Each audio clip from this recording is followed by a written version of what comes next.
Nuts. You thought?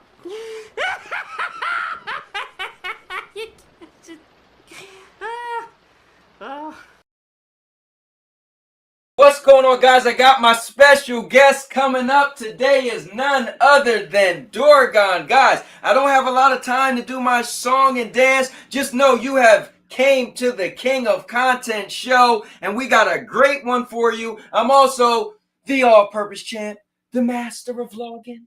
Guys, I'm the cowboy, and this is going to be great. So I'm going to grab a chair. I hope you guys grab a chair, and this is going to be epic. So let's fix the camera to the way I like it.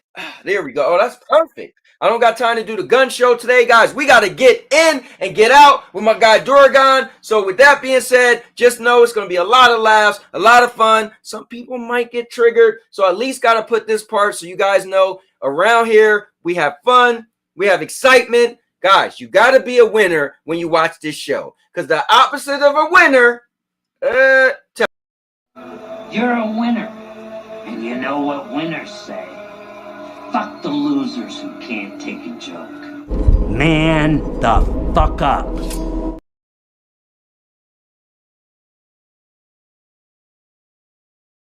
I'm just saying, I didn't say it, Chucky said it. So with that being said, guys, I'm about to play the epic intro, and after that, you're going to meet my special guest, the amazing, the fantastic Doragon. So let's go. Guys, this show is going to be epic. And now, your mama knows. Bruce, unleash the baby god dragon!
The cowboy is here. Guys, coming in right now, we bringing in Doragon with no other delay. Let's go. Give it up.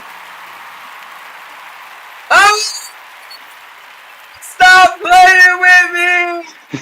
Let's go. G'day, brother. Yo, what's going on, man? We twinning. We twinning, bro. Well, yours is a Stetson, mine's an Akubra, so you know, America versus Australia, but we'll take it. Yeah. We'll take it. That's I had cool, to dress for the man. part. I had to dress for the part. I love it. I love it. Doragon, this is cool. Let me just tell you something, man. And you already know this, but guys, hear me out. This new format I'm doing on my show is because of him. So Doragon, because he, hey, listen, hold up, give it up to Doragon. Let's go, let's go. All right, let's go. So here's the thing. You and I, because our time difference, it's so hard for us to get together.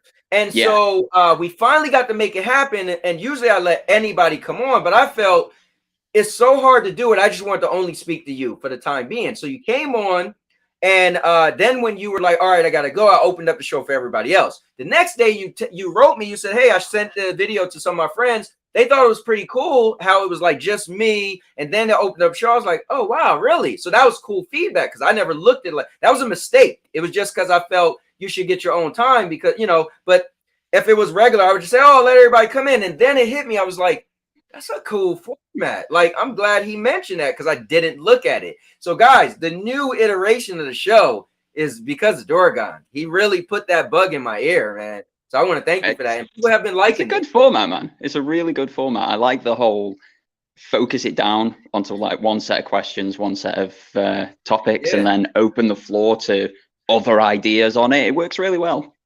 Yeah, that's cool. So let me just real quick go say what's up to some people in the chat. We got FCAT in the building. We got Chris Game Over Cakis in the building. Guys, we're just pulling it through real quick. Remember, Doragon don't got all night, all right? What's going on? Wibble Sniff? Okay. Let's see. Yeah, the poll wasn't doing great. It had two options of yes or PS5 plus Game Pass.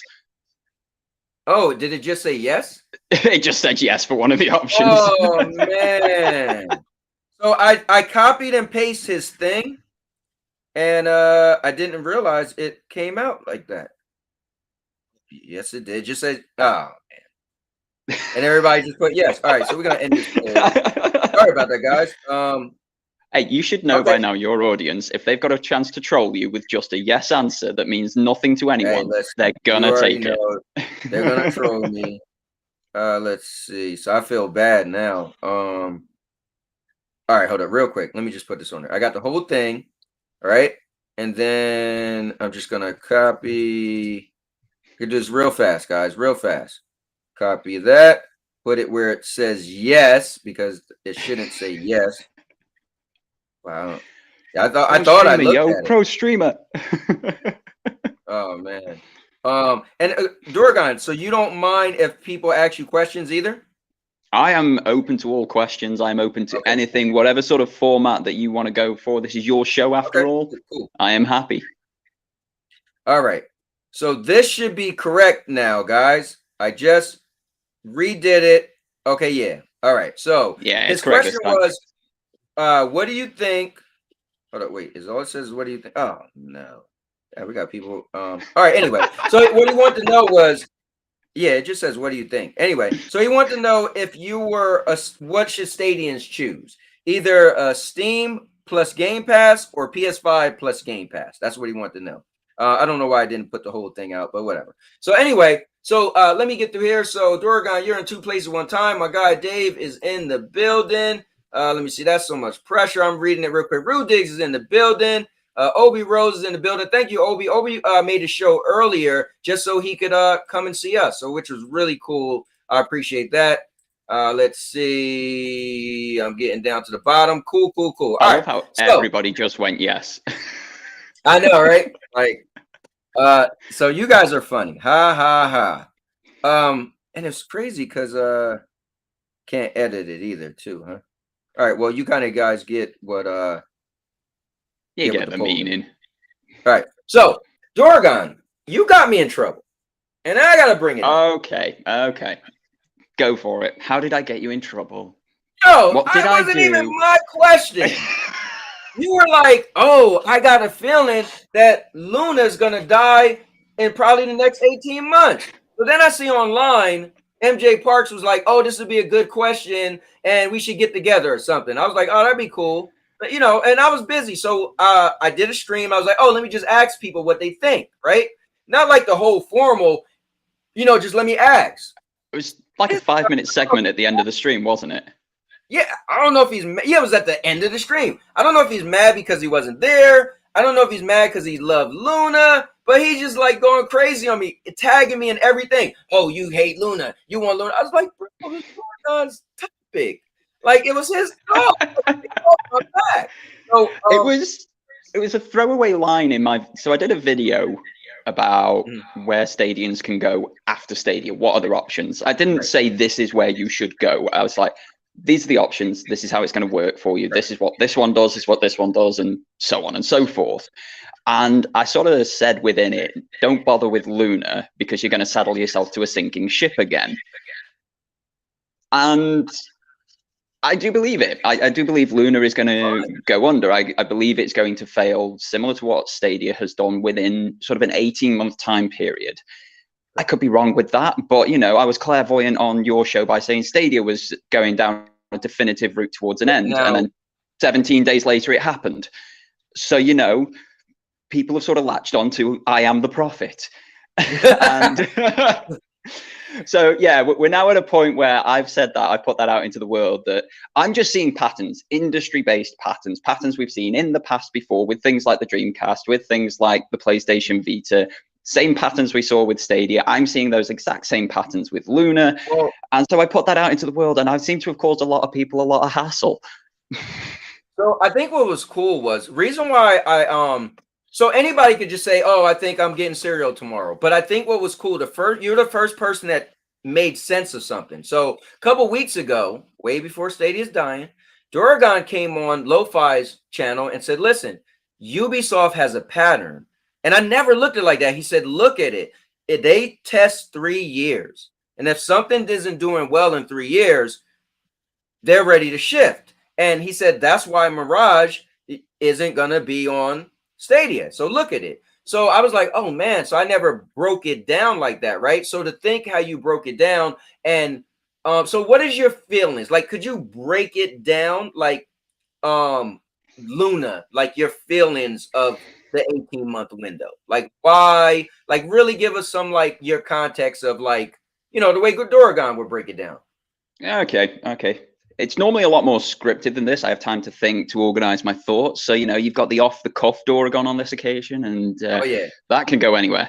You got the cowboy Doragon. We don't know what the cowboy Doragon. Yeah. So for me, it's coming down to those pattern things again. The exact same thing that I saw with Stadia. Patterns we've seen in the industry previously, patterns that don't spell success. Luna is from the 4th or 5th richest company on the planet, Amazon. They've got like $1.8 trillion in the bank. Like between sort of 2nd and 5th, there's like 0.1 trillion. So I don't know what that equates to. Let's be honest here. No one knows what that equates to in the real world. But they're not exactly short of cash to be able to fund a new venture, to spread it out to the world. Amazon Luna uses AWS, which is Amazon Web Services. They've got data centers globally. They power all sorts of things from Workday applications through to Formula One. So they're not exactly an underpowered speciality. And they've been on the market for 2 years at this point. In those 2 years, they have expanded nowhere. In those 2 years, they have been in the US only.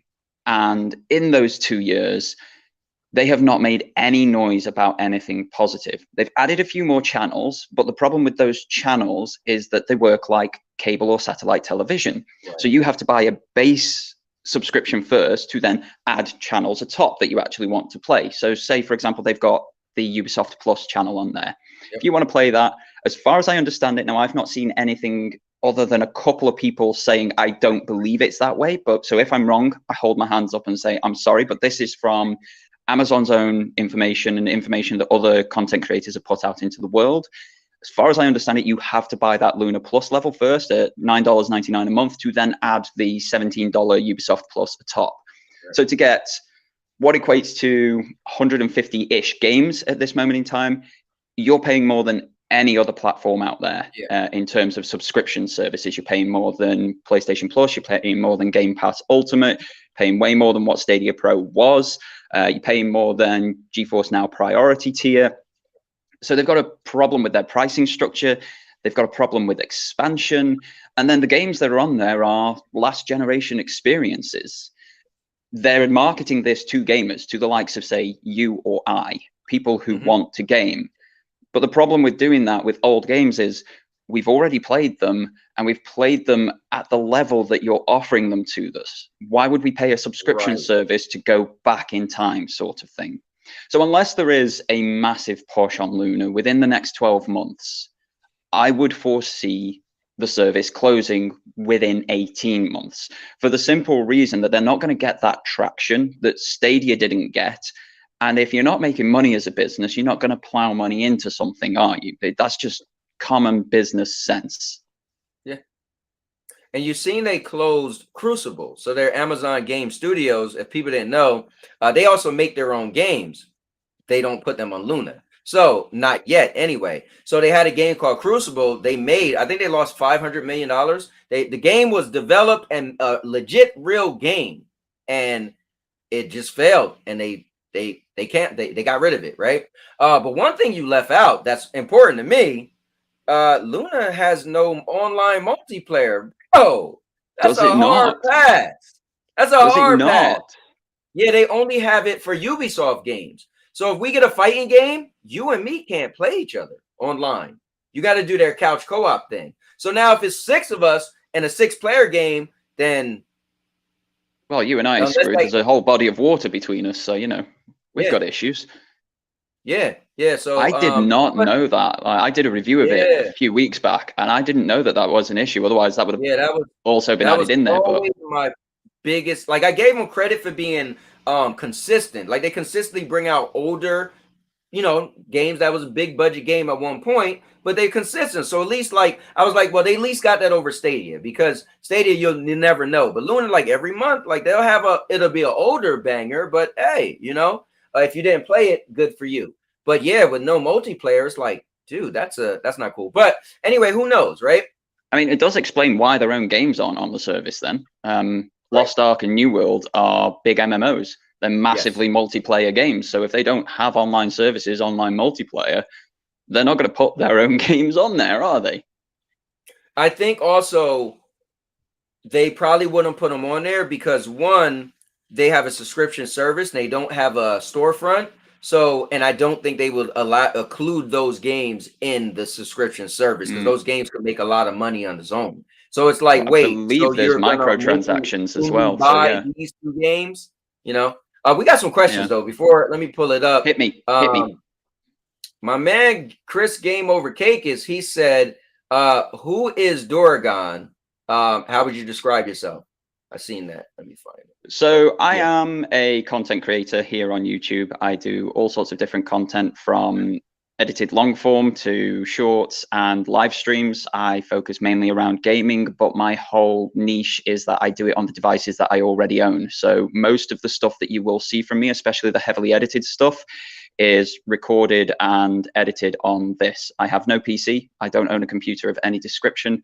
So I do it all through the devices that I already own, that are in my pocket, that are under my TV. And that is what I try to do. I try to make it as accessible as possible so that anybody watching me feels like they could have a start and get going in this as well. That's amazing. The fact that you do that. When I tell people that I do all my editing on my phone, they're like, wait, what? I was like, yeah, I got a program called KineMaster, and I do everything. KineMaster is amazing, yeah. I love it. I've been using it for years. I stumbled on it years ago, and I got to learn it, and I just love it. It's my go-to. But another question from Obi Rose Kenobi. Doragon, will you be getting Gotham Knights? If so, who will you be playing with? And also, will there be a God of War 2 stream? Ooh, going for the big questions, Obi. So Gotham Knights I do want, because I absolutely adored the Arkham series, The problem I face is finances at this end of the year. Everybody's spending on everything. All of my family's birthdays are this end of the year, as is that whole holiday season for everybody who celebrates anything. So I will be getting it, just probably not at launch. And I'd probably go Nightwing. Let's be honest here. He's boss. It's Dick Grayson. He's done. When it comes to God of War Ragnarok, if I can stream it, yes, but I am not going to only stream that one.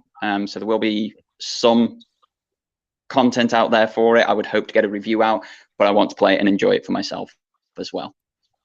That's cool. Let's see. Just want to go through this. So people are talking Stadia about being included on the TV. Let's see. Okay, I'm almost down at the bottom. And Mr. Urban was saying, I told you the polls was going to show the, because I said, all I said was, I would recommend the PlayStation 5. That's me personally, right? So if you're asking, that's just my personal, recommendation. I'd agree, yeah. But it comes down to individuals, doesn't it? So I don't have a PC, so Steam is a pointless endeavor for me. I don't have a Steam Deck, so Steam is a pointless endeavor for me. I could use it through GeForce Now, for example, but I don't have the money to pay for priority. So bit of a pointless endeavor, whereas I have a PlayStation already, PlayStation 4, PlayStation 5. That just makes more sense. And then when I want the Microsoft exclusives, if ever they release one, I could just buy a month of Game Pass and play over there. Now, I think Scorn is coming out on the 14th of this month. So that's I've not seen much on that other than people are saying it's brilliant but weird and I don't know what I'm doing. Yeah, it looks brilliant, weird, and I don't even know what the hell you're doing. Someone said it's like going to be like an atmospheric puzzle game. It is first person, is what it looks like. It looks weird, but I think that's the cool thing. It's going to be on a subscription service. I'm just going to play it and check it out. If I don't like it, then it is what it is. Let me ask you this though. Go for it. Guys, this is cool. Doragon said I got a little bit of time with him. So before we even get into our stuff, I'm just throwing some stuff your way. So Stadia is shutting down. Me personally, I look at it as 29th it died. Like it's over for me. You already gave me a date of the 18th, so for me it's over. But where would you prefer? Not prefer. Where would you recommend Stadians go? Now, my question is, pretty much being in the community and kind of getting a general consensus of the Stadian. So not like, well, if you have $1 million, just kind of like the state, you Squid's morning show, you don't see this, but you don't heard kind of primarily how the Stadians kind of game. What would be your recommendation for them?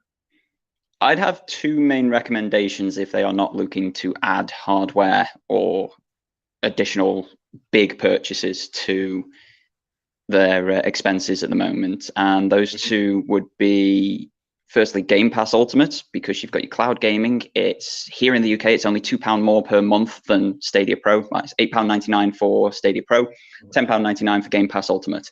Game Pass Ultimate comes with exclusive games that you never got on Stadia.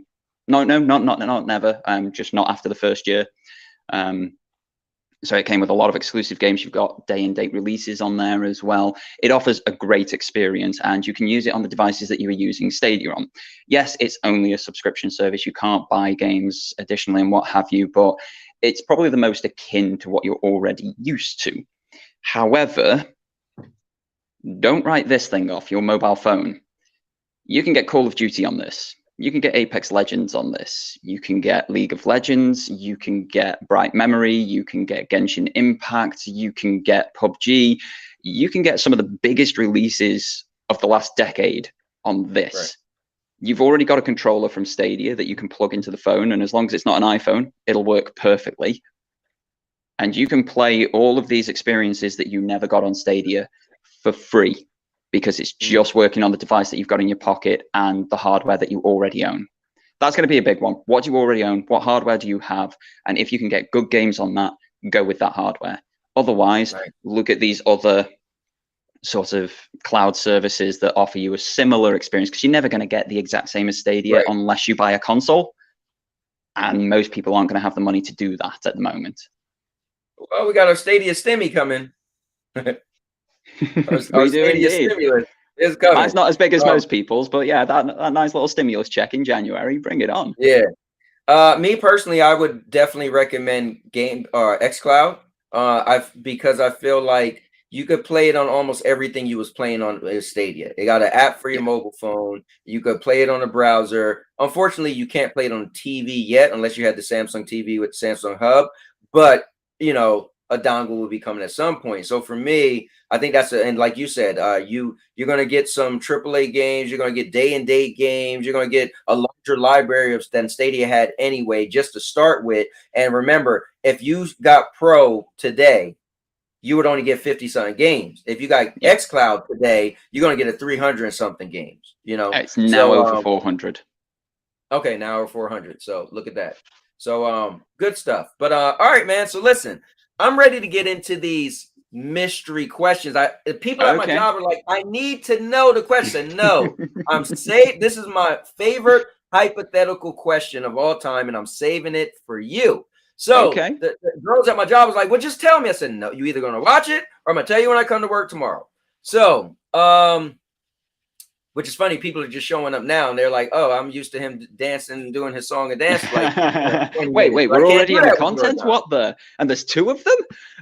Right? Yeah, see?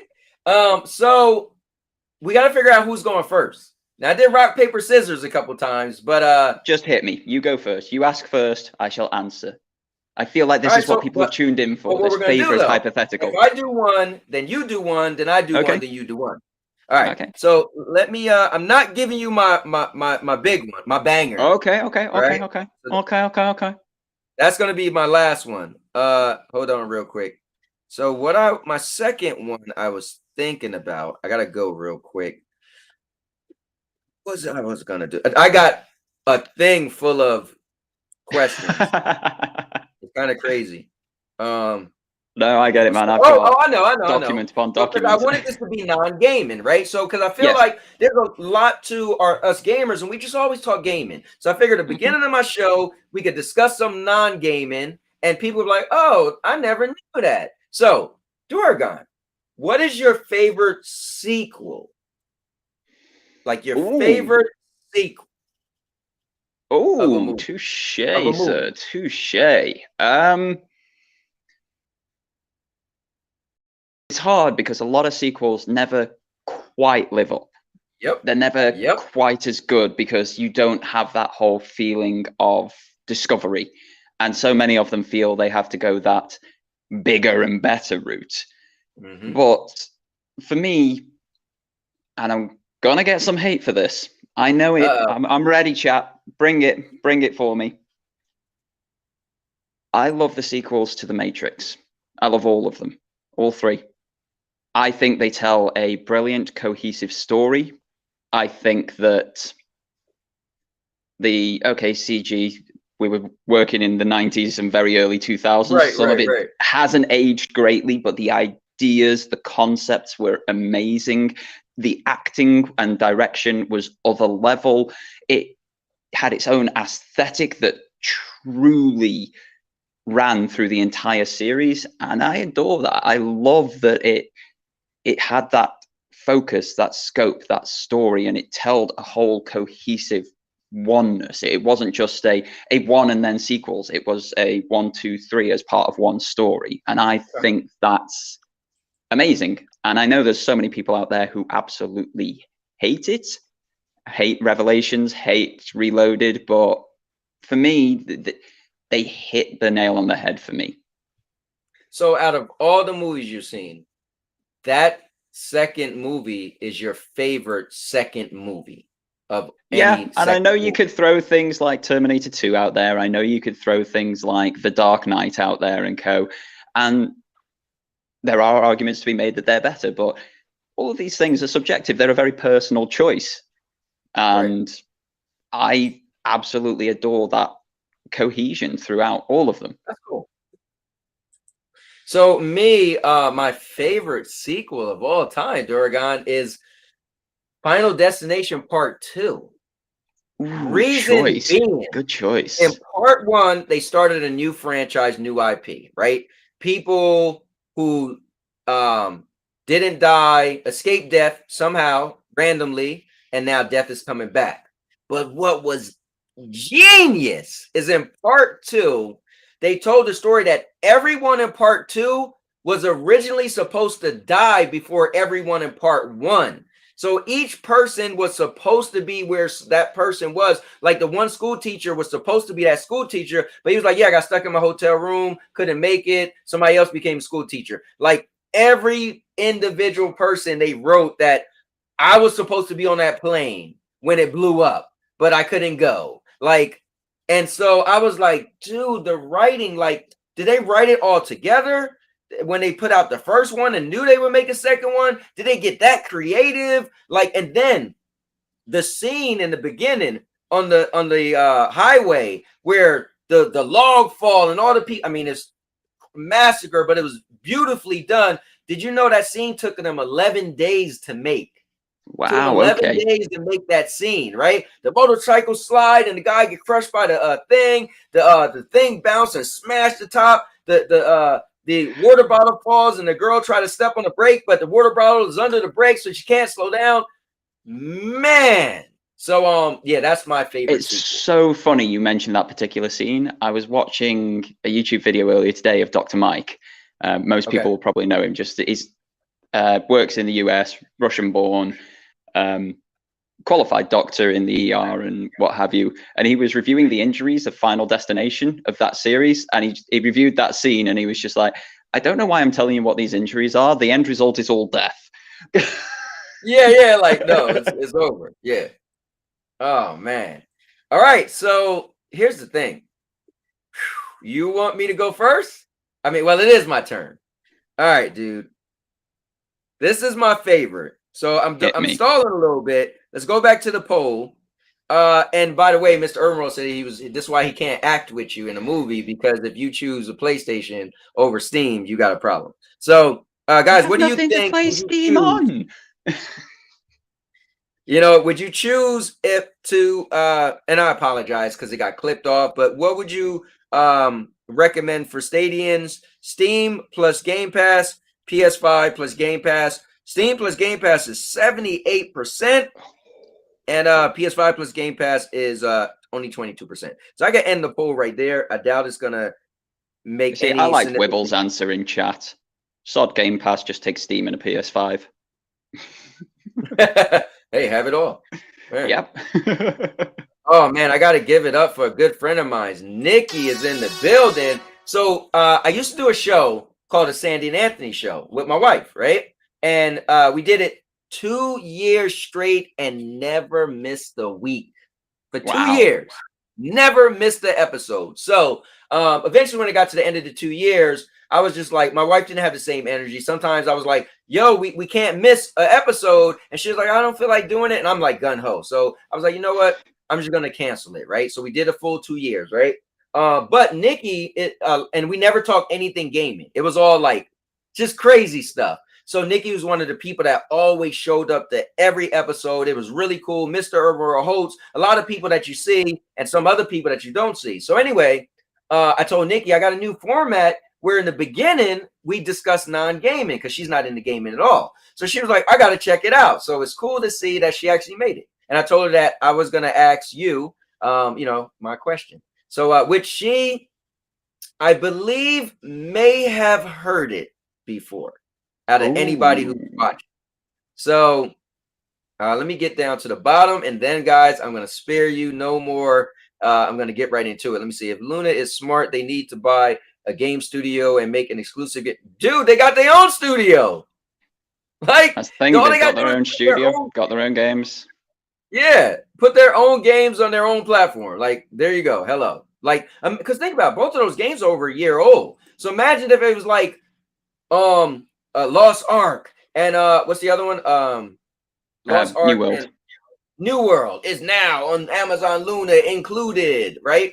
That dude, some people would be like, oh, I didn't have. You mean I could take my character on the train with me? Hell yeah. That would get people to jump on. It would. It really would. But whatever their marketing strategy and business strategy is with Luna, it's not moving towards that sort of thing.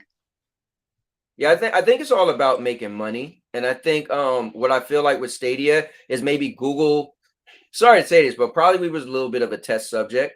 Google's probably like, let's see what we could do. See if this thing either yay or nay. You know, let's see. The first year they didn't make their million, so they probably was like, we got Let's dial it back a bit. cancel making games. Cancel that. And we're probably not getting that many AAA games. Stop paying for that.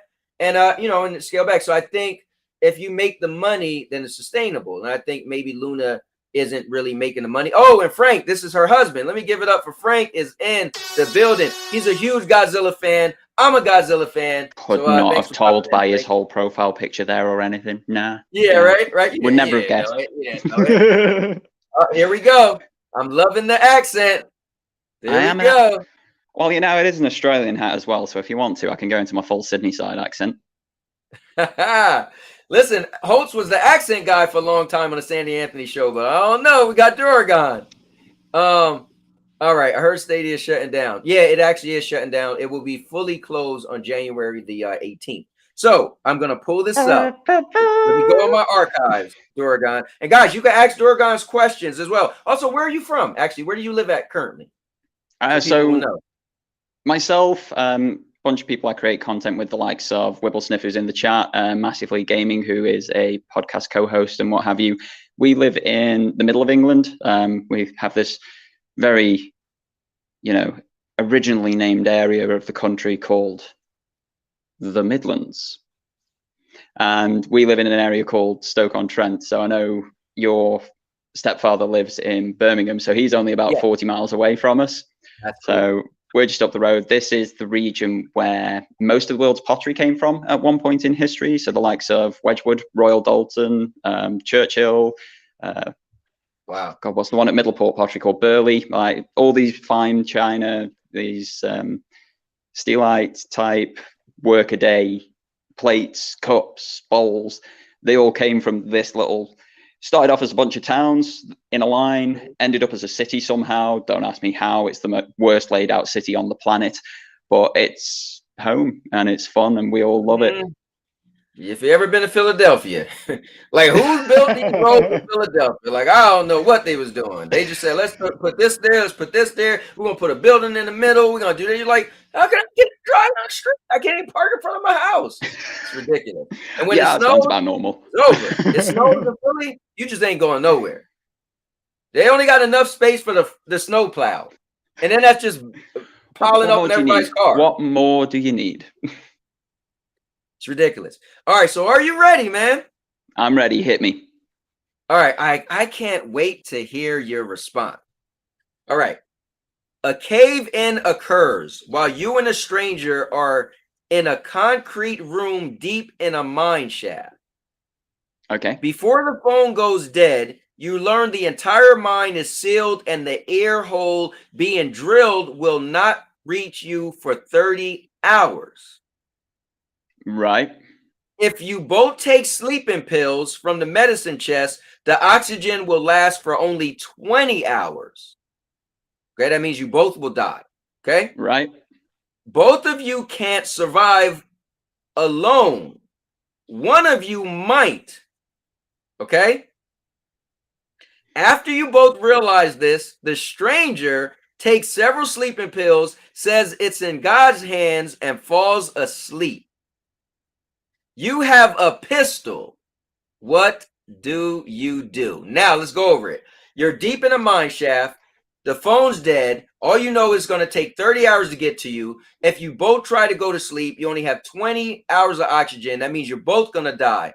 If it's only one person alive, then you have a chance of living. The stranger is like, listen, mind you, stranger, okay? Take several sleeping pills, says it's in God's hand, and go to sleep. But you also have a pistol. What do you do? Do we know how many sleeping pills he took? No, but I think they make it as if. So let me read the part.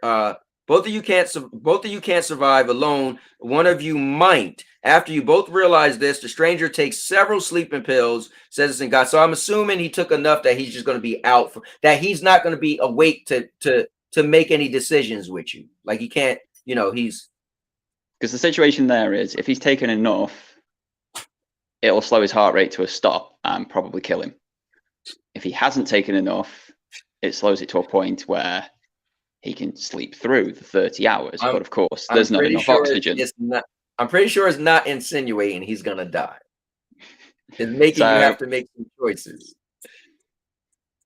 There's a text-based RPG, this one, isn't it? Yeah, cheers, Rudigs.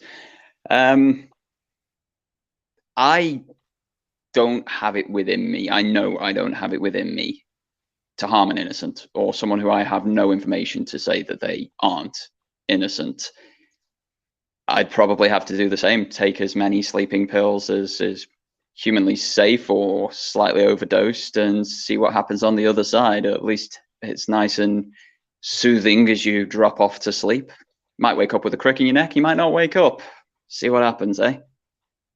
Doragon, let me read this again. It says, okay, it says, hold on, let me get it for you, Doragon, just so you can make sure the severity of the situation. You learn the entire mind is sealed and the ear hole being drilled will not reach you for 30 hours. If you both take sleeping pills from the medicine chest, the oxygen will last for only 20 hours, meaning you both will die. Okay.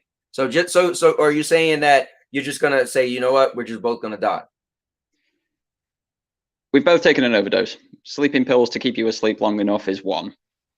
So to take several, it's an overdose. It's a risk either way. Put it in the lottery. So long story short, you both will die. Or you're thinking that if you take so even though you got a gun, okay, I'm not trying to put words in your mouth, so I want you to answer this. But you pretty much, you'll take enough sleeping pills that either A, you're gonna sleep long enough and I guess run out of oxygen, or you're gonna take enough pills that you're pretty much going to overdose and die. That's my thought process on it. The fact that the other person's taken several as well. It is a case of both overdose, see what happens. Now here's the thing.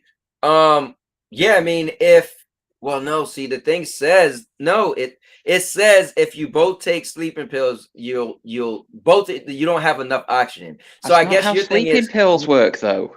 Sleeping pills slow the heart rate, they bring you into that level of sleep, and therefore if you overdose on them, it could kill you. Same as any medication. I get sleeping pills are much more dangerous. Your thing is like maybe you'll take enough that you'll die and this guy might and he'll survive, or maybe he'll die and I'll survive, or maybe we'll both die. Like, we're doomed anyway.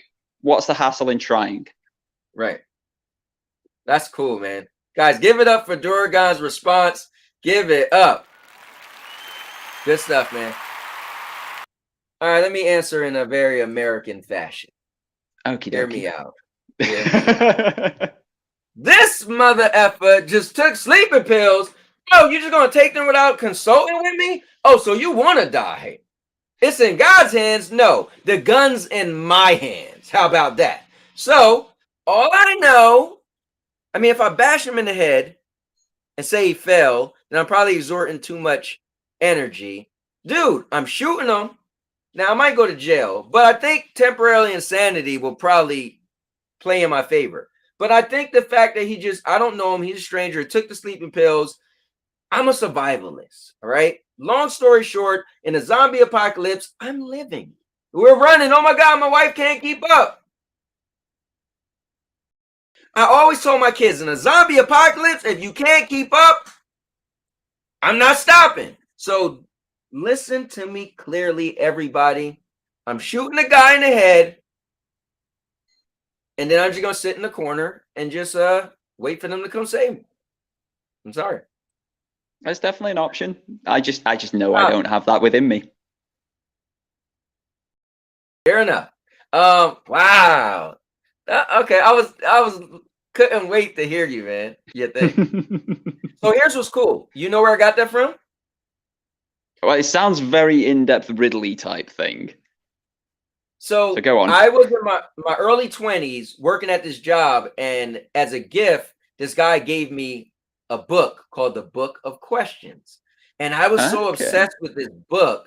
I bought it and gave it as a gift to different people throughout my travels.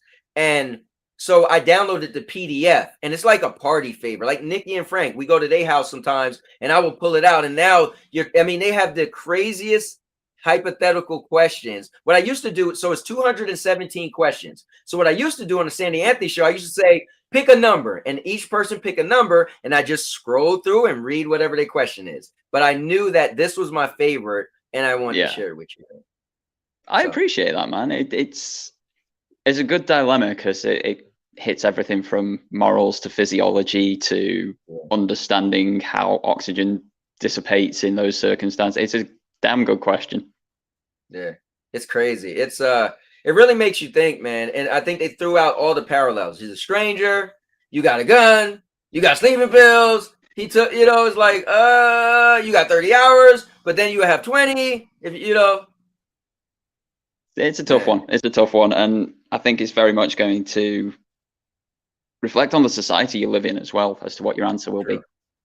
Yep, definitely. Yeah, definitely. And I apologize for me living in America. My mom, listen, my mom got pregnant with me in Jamaica. You didn't choose to be born there, mate. Listen, I didn't choose to be born. My mom got pregnant with me in Jamaica, and she left my dad and moved to the United States and had me in Brooklyn. Maybe if I was born in Jamaica, I would have been like, we both gonna die. I don't know. Maybe I'd be like, listen, man, the picnic don't want to sleep, man. I'm just gonna take the blood clot pills, and we both gonna sleep it off. But no. So anyway, so you got one more. Oh wait, I got a question for you.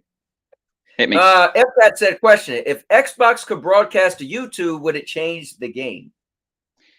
So if you have an actual Xbox piece of hardware, you can broadcast to both Twitch and YouTube natively from the device itself.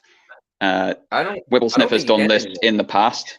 You can even on the Series X. He's done it with the Series X. So they do have native streaming, but it's got to be from the hardware. If you're using xCloud on, say, a phone, there's no built-in streaming, but there are additional options outside of that, such as Prism Live Studio, which will allow you to just capture the entire screen of your device and send that to either YouTube, Twitch, or all of them simultaneously. I thought I don't know. I thought they got rid of. So remember, they added Mixer. I used to use Mixer to stream to Mixer, right? Because you couldn't stream to YouTube. So I was like, all right, whatever. And then they closed down Mixer because remember, Ninja moved over. He left YouTube, went to Mixer. They shut Mixer down.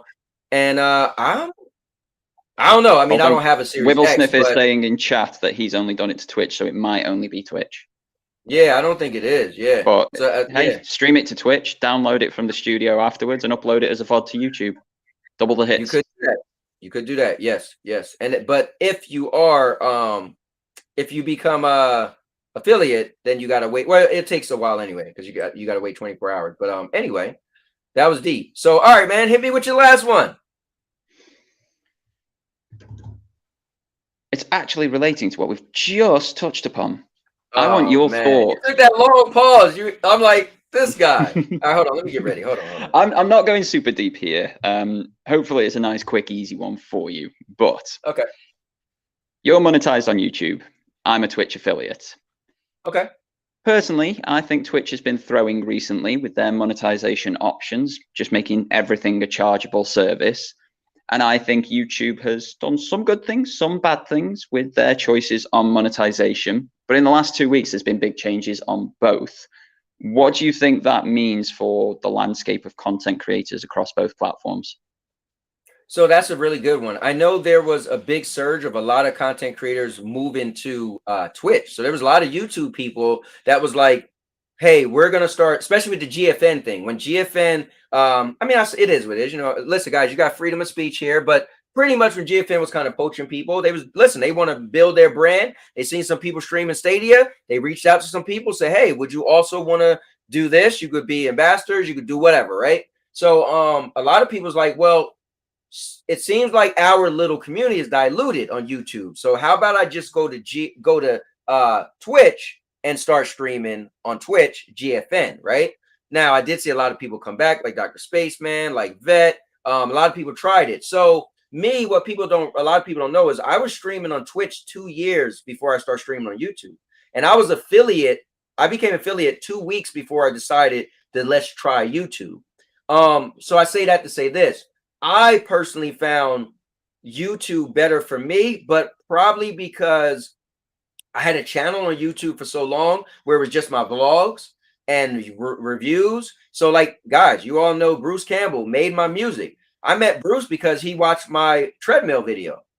So when I started streaming, he was like, dude, I don't really watch, I don't really play games that much, and I'm streaming games, so I don't really play games that much, but I watch a treadmill review. I said, oh, cool. Mr. Urban World met me from, I think I did a review on the phone in my robe, and he thought it was, this guy got a robe on. So when I came to YouTube, it kind of like helped bring a bunch of people to me from that. But if you compare them both, there's a couple things I don't like with Twitch. Typically, if somebody's streaming on Twitch, I don't really even want to watch them. One is this: at work, my reception isn't good, and Twitch is not cool.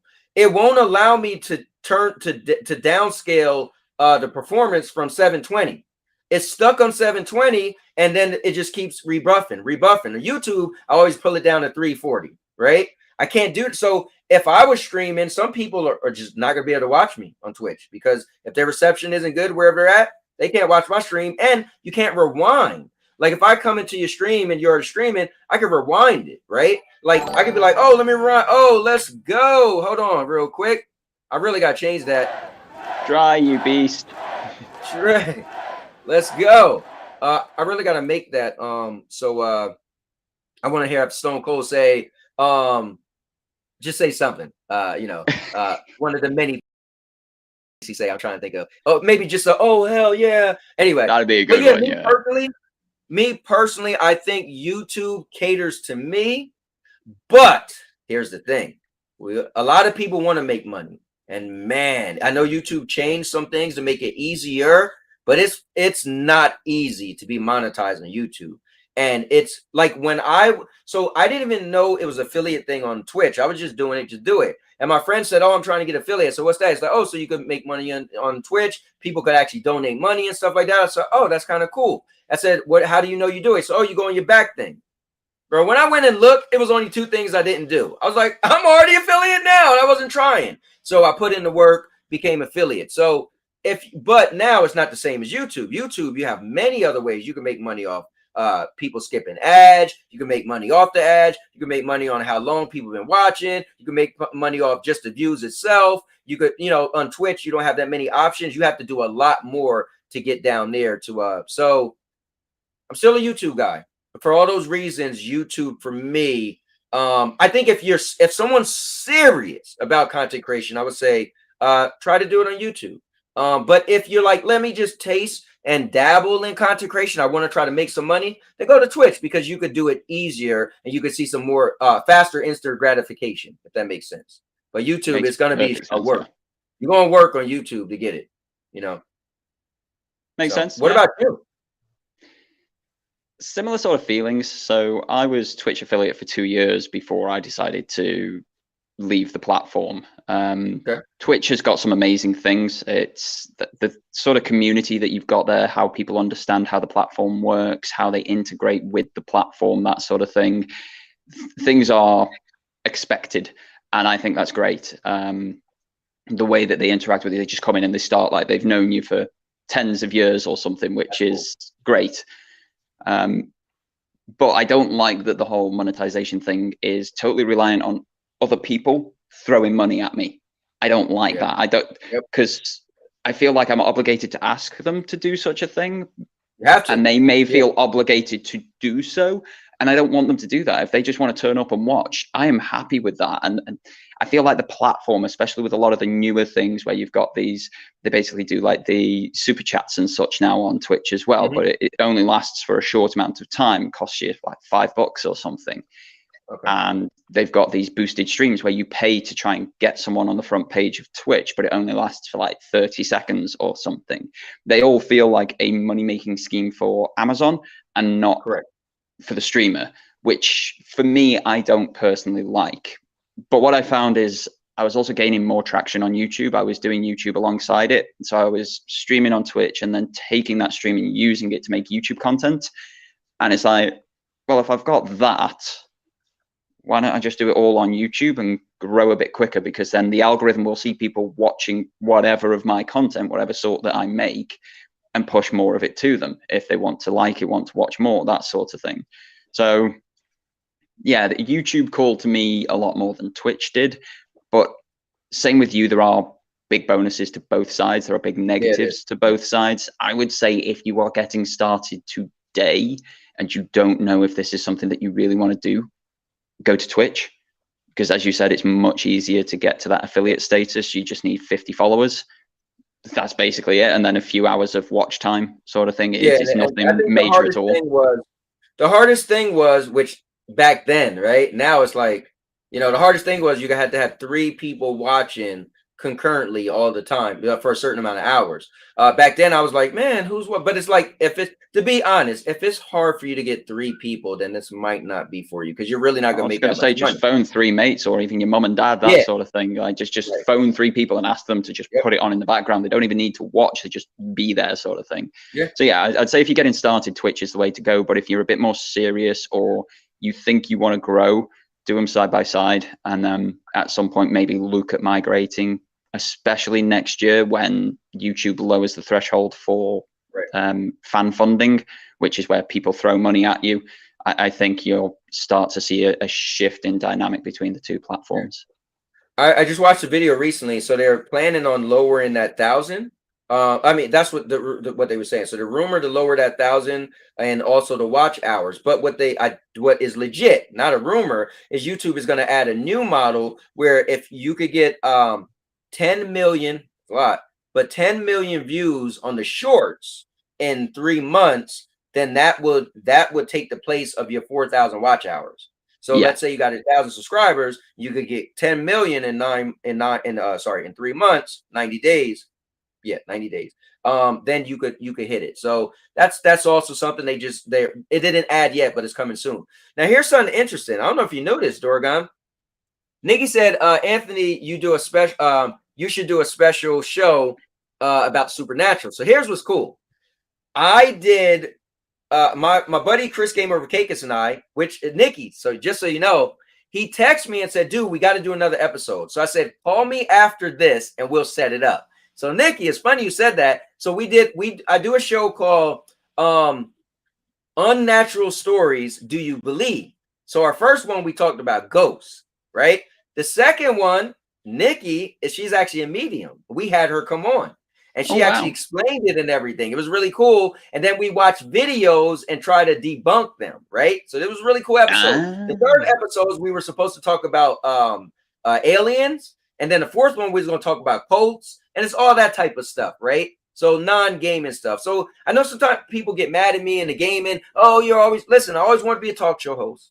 I love wrestling, but I know there's more that I want to do than just gaming. So guys, get off my back. I'm just using what I will use doing other stuff with you guys. As my test. I think it would go down well with your community. Like most of us have got disparate and weird and wonderful experiences, likes and hobbies and such outside of this little sphere of gaming. It'd be good to get outside the echo chamber on a couple of occasions and just do something completely different.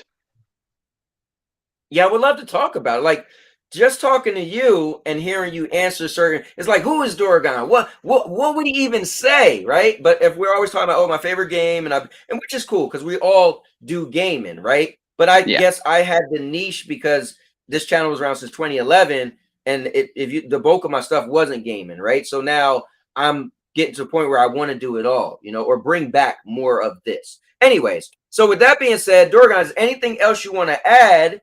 And before I open it up and allow other people to jump in. Open it up, bro. I've got about another 20-ish minutes. So let's get some other people in here.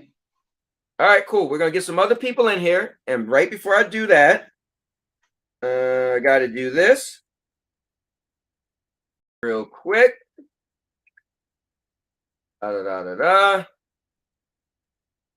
D. Get my trusty. Yeah, right. My trusty remote keyboard. And here we go. All right. Oh, that's you playing in the background. All right.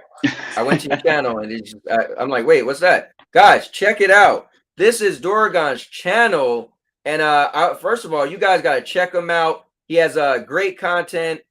What did I just do with it? Whoops, I think I lost it. Hold on. Hold on. All right, let's try that again. All right, here we go. Guys, this is Doragon's channel. I am going to pin it to the chat. I want you guys to check That him is out. the wrong Doragon, my man. Oh, snap. Let me pop it in for you. All right, thank you, please.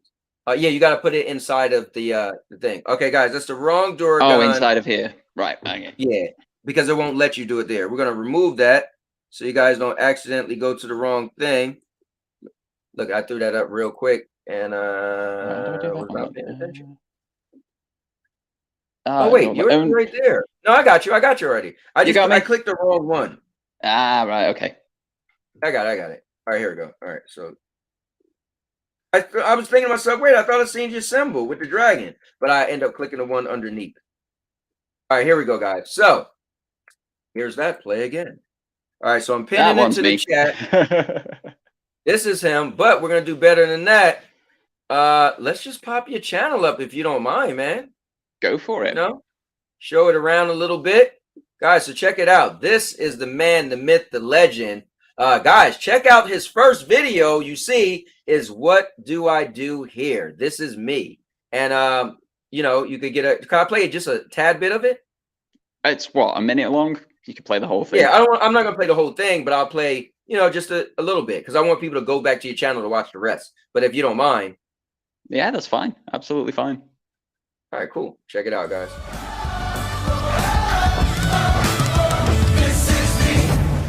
No.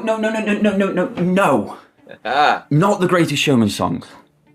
Literally, this is me. My name is Doragon, and I have a mission here on YouTube. My goal is to prove to the world that you can do content creation using the devices that you already own. There is no... If you guys want more, you got to go to his channel. And hey, listen, that's how you got to do it, man.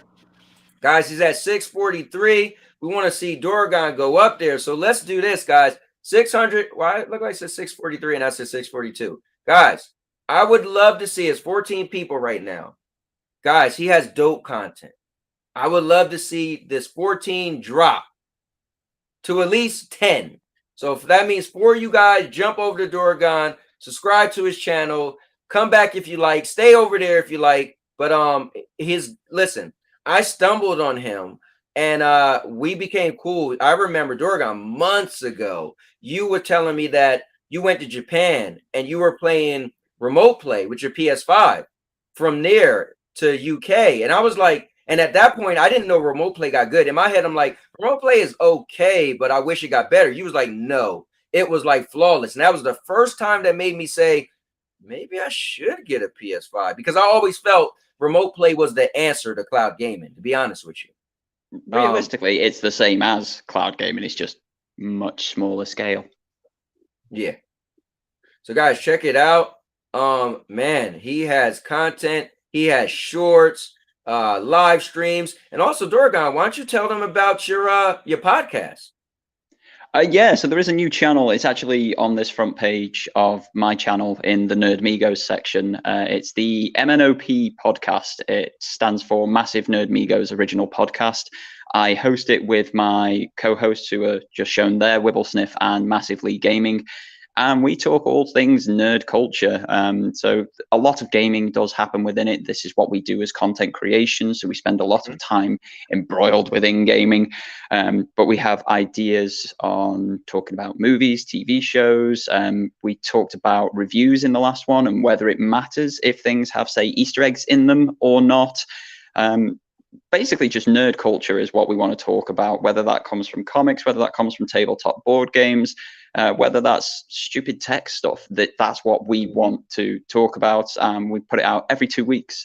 So it's a fortnightly podcast. The three of us will just sit, chat some crap for an hour, maybe an hour and a half, and then put it out there for your listening pleasure. Nice. All right, man. Well, look, there we go. Doragon, so let's get into it, man. You know, stuff is a little controversial over here. People, you know, they I just like to do this. I like to touch the topics that people are afraid of, right? Okay. Some stuff is taboo. Like, oh, how could you say that? It's a sore subject. It's too soon.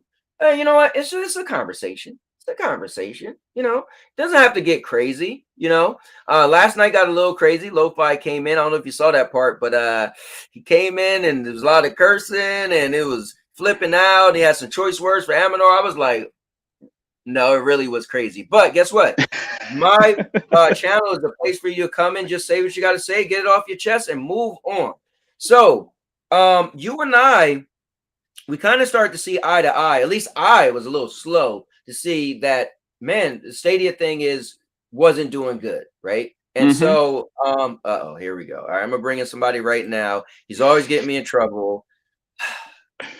FCat, come on, buddy. Guys, give it up for FCat. I know he's gonna have some crazy topics, and yeah. So, But so does what's he up, have a FCat? good mic? That's the question. He's broadcasting from the moon. Not coming back to Earth yet, you know. And Nikki said you seem like a nice guy. I try. Don't always succeed, but I do try. He said, "Cowboy, don't lie. Stadia was doing fine." Man, Google execs just hated Stadia. So Doragon and FCat, you can join in this statement. Right? So you and I, we talked a couple times, and we was like, man, like, let me ask you this, Doragon. I'm trying to get this out. I personally, I put out a video, and I know I got hate for it, but it was titled, "I'm Glad Stadia is Dead." And what I was trying to say was, and I know the title was a bit mean, but what I was alluding to, if you watched it, which people got mad at me and said, listen, you can't judge my title, can't judge my video by the title. You just gotta, you know, don't judge a book by its cover. But what I was getting to was Stadia was getting beat down so much. I mean, everywhere you look, Stadia is a sham. Stadia is, you know, the Stadia player base or fanboys, this and that. So for me, I felt, just let it end then, right? Like, let it end. Give us a chance to figure out what we're doing next, where we're going next. For the people who was diehard, they didn't get a chance to migrate, right? But now, guess what? You have no choice. Now you're getting pushed out of your home to find newer pastures. And here's what's going to happen. There's going to be people that's going to get to play games they never would have got access to because they just didn't want to play anything else. They're going to get new experiences. There's going to be new content for people to stream. And the viewers are going to be like, oh, this is pretty cool. Like, look at Stadia Pro. His favorite game is Ghost of Mordor, right? Or did I say that right? Shadow of War. Part 2. Yeah, part two, right?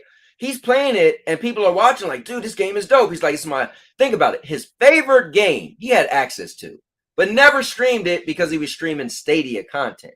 But it's his favorite game. So I'm just saying that. So you, asking you, do you feel that, you know what, it was about time?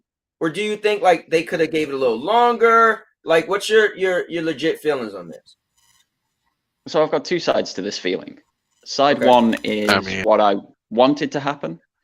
Side two is what I saw happening. So what I wanted to happen was for Stadia to succeed. I think everybody who ever tried it wanted it to succeed because competition is a good thing. Competition in any industry pushes the other people to succeed. So we've been stuck basically with Xbox and PlayStation for a couple of decades now. They've not really had competition. Nintendo's off doing their own thing. They're on a different plinth over here somewhere doing something their own. But there was nobody else to sort of challenge them, make them innovate, make them be better or different than one another. They're basically 6 of one, half a dozen of the other. They're exactly the same, just in a different skin. Right. So I wanted Stadia to succeed because it did what they were doing, just without all the faff of the hardware. And if they could bring all of those AAA games from the third parties, if they could bring banger first-party exclusives, right, that competition was going to be good for everybody, whether you played on Stadia or not. That was going to be great. So I wanted it to succeed. I saw it failing pretty much immediately, though. There's How soon would you say? Launch day. Damn, launch day? November 19th? Launch day. 2019? November 19th, 2019. they sent Stadia out to a bunch of Either content before that. creators and a lot of Destiny content creators, which was the bulk of my YouTube viewing at the time. One of them was a guy called Mr. Fruit, and he was meant to be putting a Stadia video out. He'd let everybody know about it pre-launch, that it was going to happen.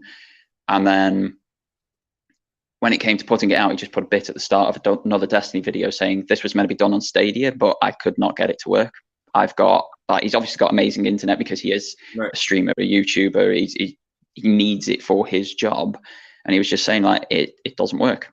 Like, it's choppy, it's laggy, even with the Wi-Fi controller, even how close I am supposedly to one of their data centers, it's not working.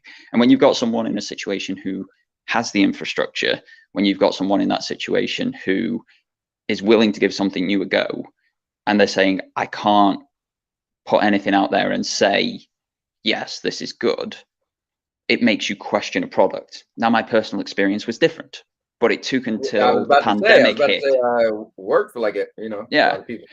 But it took until the pandemic hit for me to have that personal experience. But that's me. That's my experience. That's a single individual. And when you've got big YouTubers having problems with it and they can't honestly say this is a good product, they reach many more people than little old me, who didn't have any platform. When I first tried Stadia, I had 70 subscribers. I wasn't hitting any platform.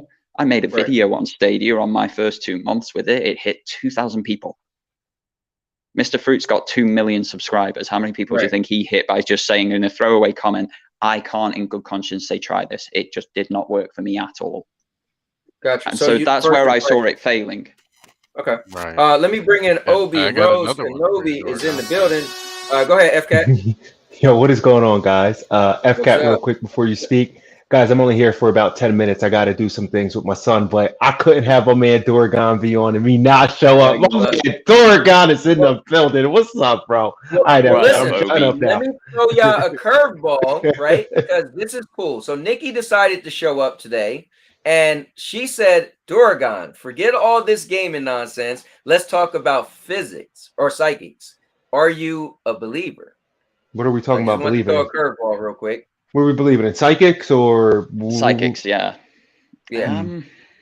So for me, I believe in what I can test and recreate. I believe in the scientific method, and there is nothing to say that they are real. There is nothing to say that they are not real. So through the scientific method, I can't say one way or another if they are a good thing. I have seen people who are in tune, whether that is with nature, with people's feelings, with the air around the room, or they can just read indicators from people who would maybe come off as psychic or something along those lines. So I believe there's people who have heightened senses of some description that can get a better insight into other humans.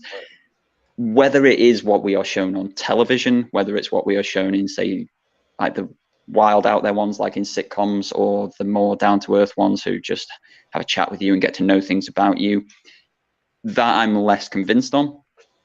But like I say, I can't prove or disprove. So it's one of those up in the air. I need more data. Cool. What about you, FCAT? Let me ask you to answer that. Let me read it, FCAT, before you answer. FCAT, forget all this gaming nonsense. Let's talk about psychics. Are you a believer?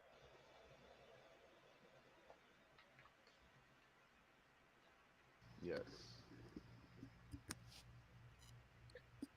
Am I a believer of psychics, supernatural? Oh, you're real low. Ghosts. You're real low. And all that? Can you guys hear him? No, I can't hear FCAT at all.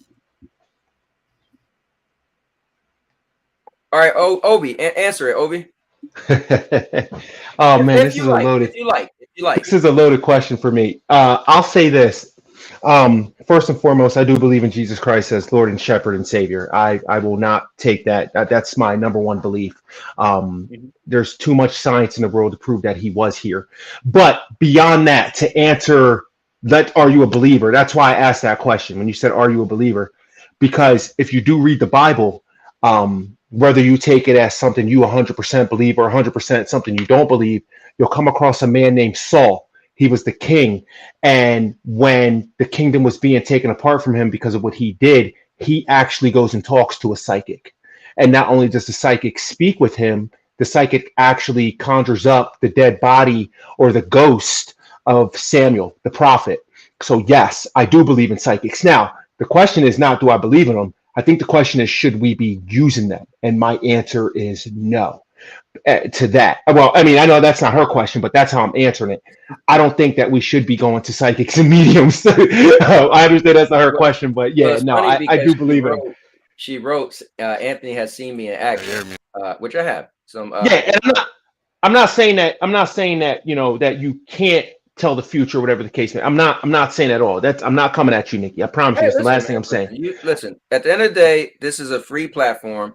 Not everybody's gonna agree with everything, and that's why I like to leave it out there. It's okay. That's why I put Chucky out there. Actually, not here to baby. Yeah, but yeah, at the end of the day, it's like, because that's how we can have authentic discussions. Like, I know people get mad at me a lot, but I'm just covering stuff that people are thinking. They're thinking it, and then some people are like, well, I'm not going to say it first. Well, guess what? I'll say it first. They're like, well, somebody say it first, then I'll comment. So I just allow people to have a authentic conversation with something they really want to talk about, but they just didn't want to be that guy. And I'll take the knife to be that guy. So it's okay for you to say, hey, I don't think we should use them, because that's your personal opinion. That's not going to make her say, I'm no longer going to ever try to help somebody. You know what I mean? Yeah, no, and I'm not saying that I mean, obviously, like, if there are people in the Bible who have saw visions who are like, hey, listen, your house is going to catch on fire. Don't walk in your house at 4:00. Trust me, I get that. What I'm saying is, I'm not saying that you shouldn't use them. I guess it's better said like this. I wouldn't consult a psychic or a medium or a spiritualist person before I got in my Bible and I prayed and I was like, you know what? Let me go to what I believe is my source of power, the Lord Jesus Christ. Let me say, God, I need your help in this situation.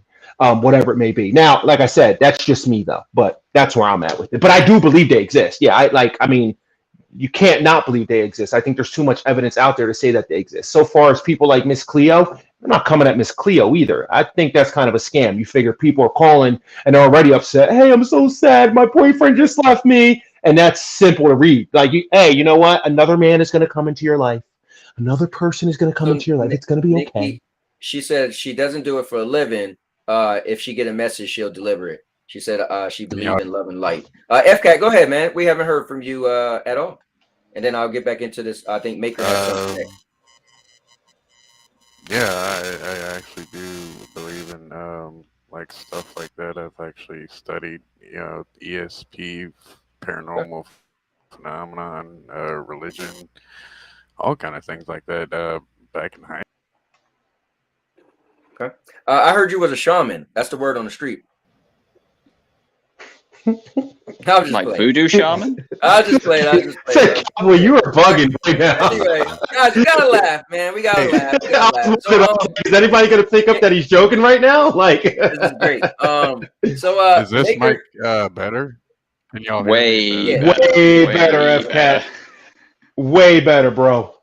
Maker of Chaos said, he said, I'm honestly happy that some stadiums will get to try games on other platforms, because there are some amazing games experiences I would have never played if I didn't play a different system. Honestly, man, like I said, I looked to see when I actually bought a PS5. I was like, oh, that was like 4 months ago. So for me, I feel like, dude, that was cool. One of my favorite games is WWE, and I was literally willing to not play it because I was hoping that it came to Stadia, and I would have been waiting now, and Stadia would have ended, and I would have been looking, but I got the last couple months, I got the, I played a lot on remote play. Thanks, Doragon. I sit in my bed, just be rocking out, getting a couple matches before bed. But yeah, I mean, he is definitely correct that some people are going to get to have some other experiences. Now, here's my guy, Games with Joe said, agree, revisiting games on Game Pass that I totally forgot about. And then Mr. Irwin was laughing at Paul. And then Frank said, I'm heading out. All right, later, Frank. Thanks for coming in. He said, hasta la vista. Let's see. He said, Games with Joe said, first impressions leave a lasting impression. So that's what Doragon was saying. He said when in the beginning, he's seen that and he was like, whoa. But let me ask you this, though, Doragon. So it was day one you seen it didn't work for Mr. Fruit. But I mean, eventually, what is your outlook? Just meaning like, dude, this was a big slap in the face on day one, and maybe it's going to get a negative traction, which it did. Is that what you're saying? Yeah, it got totally negative traction. Obviously, whomever they sent it to review, there was so few positive experiences. I will say most of the positive ones from those early days were British ones. And we've got god awful internet infrastructure, so how the hell that worked, I don't know. But yeah, if you start off on a negative foot, it's hard to then get the positive. I was converted initially because the experience was so good, but I was coming from a PlayStation 4. So I went from a 1080p, 30 frames per second, minute load time experience to near instant loading at 4K and 60 FPS. It changed my mind on whether a next generation was needed. But when that next generation landed, Stadia was left behind. Yes, it had the same resolution. Yes, it had the same frame rate. Yes, it had the same load times, but it didn't have any other games. And that had been the case for 12 months by that point. I'd done 2 reviews at that point of Stadia, a year apart of each, and both times I'd said, it needs games. If this doesn't get games, it's gone to die. And lo and behold. Yeah, and that's what I was pushing in, which was crazy for me, was same thing with you. I had a PlayStation 4 Pro, I got Stadia, and it was just better. Faster, looked better. I was like, this is cool. My son would walk in the room like, so this really isn't running off of nothing? I was like, no, it's just, but then long time later, as you guys know, I got a PS5 and I played Marvel Avengers on the PS5, and not only did it look better, well, first of all, it was a next gen version, right? So it looked better, and the load, I mean, it never loads. When I'm playing on my, I seen a loading screen once, and that's amazing. Screens that on Stadia that you had to sit through, it asked me if I want to skip on PlayStation. I'm like, so that SSD, man. So I was seeing, so how when I saw Stadia was better than PlayStation 4, for me, I felt, oh man, at least that game was better on the PlayStation 5 for me. So it was like, go ahead. Cabo, I'm gonna throw this in there. The only time, I've kind of started getting Avengers. I'm enjoying it. The only time I've actually seen a load screen is if you're online and the person in matchmaking quits, and then it obviously shows the Hulk, because they obviously it's got to load because they got to switch the host and stuff like that. But even you know what I mean? You're right. There's no load times. I mean, even you went through it with me. You showed me the difference between the 30 frames and the 60 frames with the game, where you can change it, and it's like, oh my god, this looks so amazing. And I just personally believe, whether it's, I do think cloud gaming is the future. I just don't think that cloud gaming is the future for another 20 years. And I know everybody's like, oh, that's a long time out, but hardware, I'm sorry, it kind of outperformed the cloud. And I'm not coming at Stadia. If Stadia was the best that they had, the only thing Stadia was missing was those triple titles. I'm sorry to say it like that, but guess what? People would tell you graphically GFN 3080 tier, right? Because technically it's 3 times more powerful than the Xbox Series X. So I think if you got to see those visuals and ray tracing, it makes no difference when you're playing it on a device like this, though. The amount of people who shout at me GFN is so good, it matters about the screen that you're playing it on. I don't have a PC, and they only ever come through at 1080. So yeah, in your case. But if you was to say, for instance, my gaming laptop was only 1080, so it didn't really matter to me, right? It looked great, right? But then I got this monitor that does 4K 120, and it's optimized for the PlayStation. It's the Sony PlayStation monitor, and it was like, damn, So it depends on who got what. But I think I'm just trying to explain to Chris is, a lot of people said Stadia was the best because it was your closest thing to a console in the cloud. If you just want to turn the game on and press play, there you go. They're like, if you do xCloud or PlayStation, there's loading screens before the game itself come on, right? Not on Stadia. So, yeah. On that note, guys, I'm going to have to bounce because it's 11:30 here in the evening, and my better half has to be up in the morning for work. Doragon, let me leave you this. Man, thank you once again for being a guest of mine. Thank you for bringing those epic topics and questions. And man, I can't wait till we start playing some games together. That's what we got to start doing.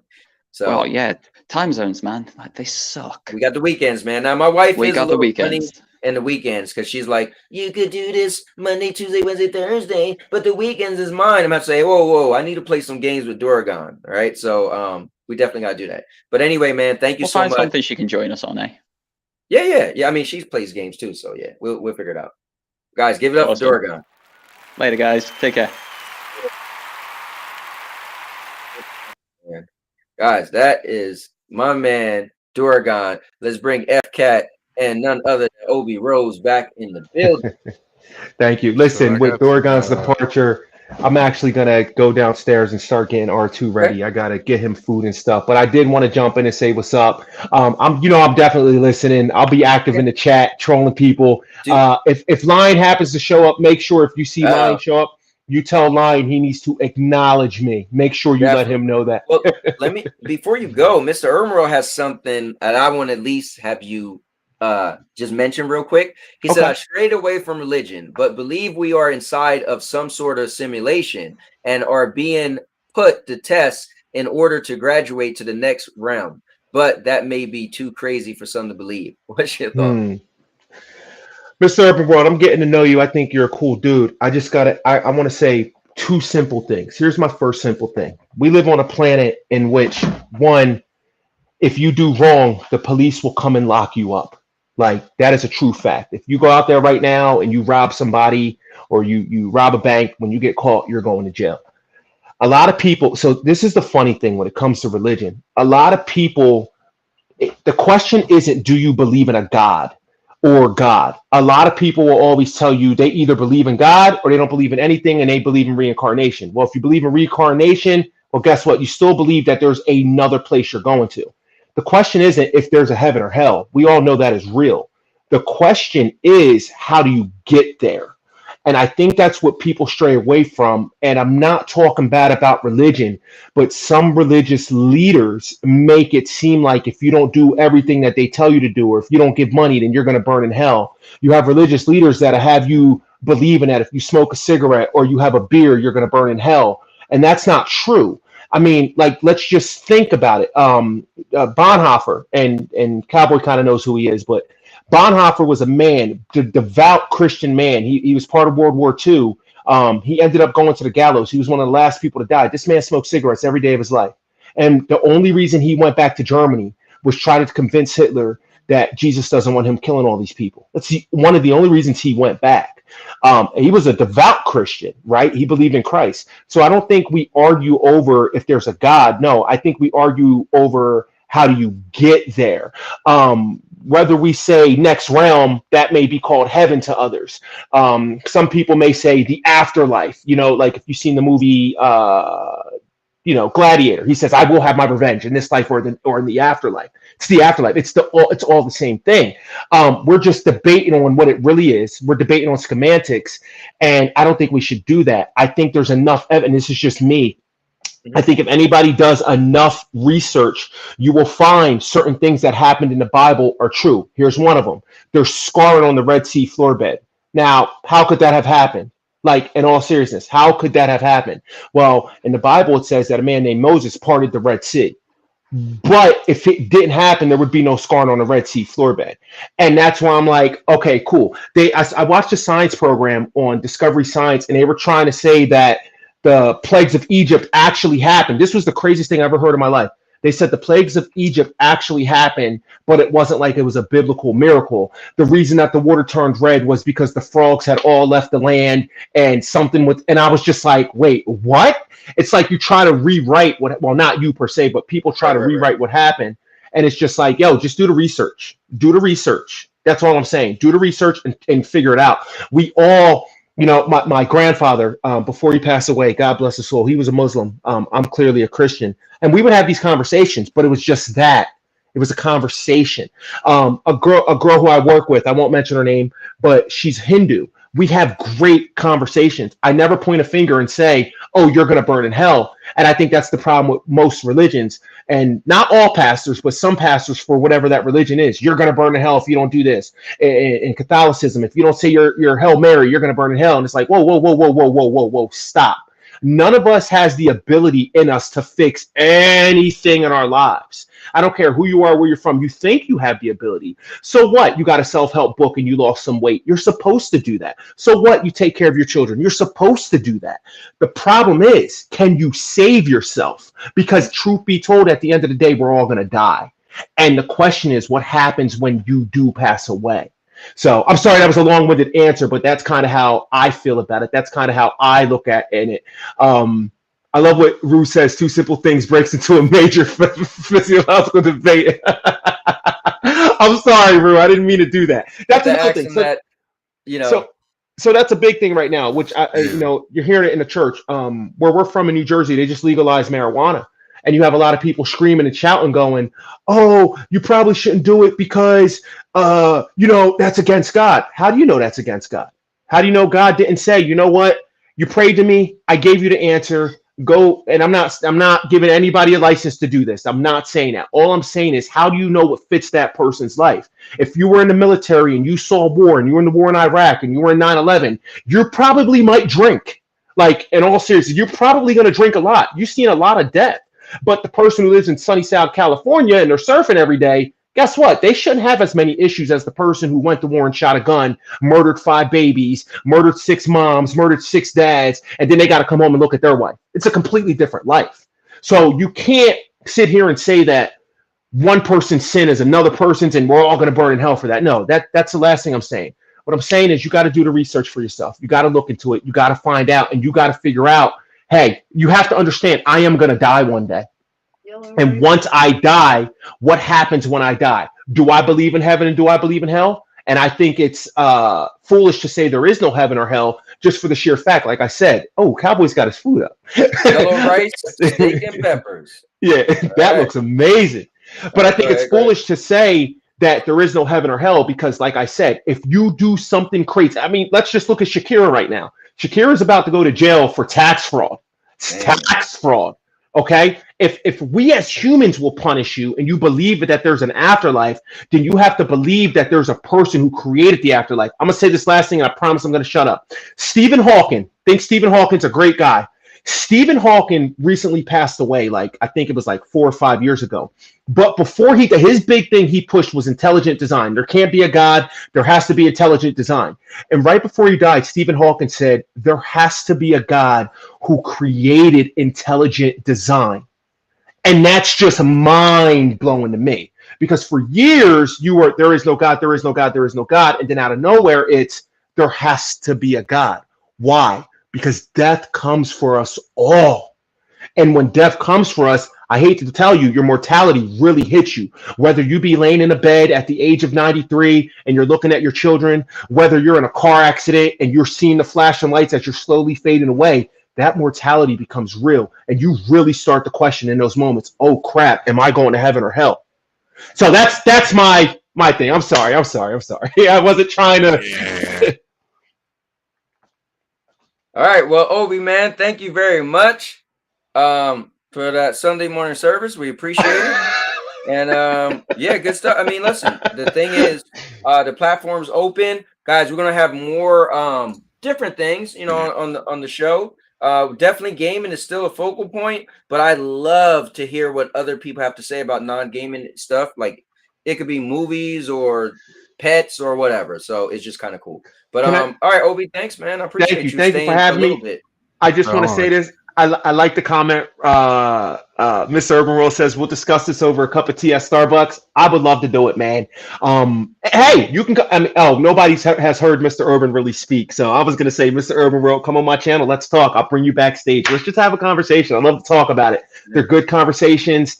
Thank you so much for having me, guys. I appreciate you. Definitely, man. I definitely do. I'll be in the chat lurking and arguing and fighting with people. You know me. So well, my man MJ Park showed up, so this is gonna be crazy. Listen, you know what I was trying to do? I wasn't trying to address it, but MJ, listen, I'm not gonna lie to you. MJ Parks is triggering me. I'm not gonna I don't get triggered.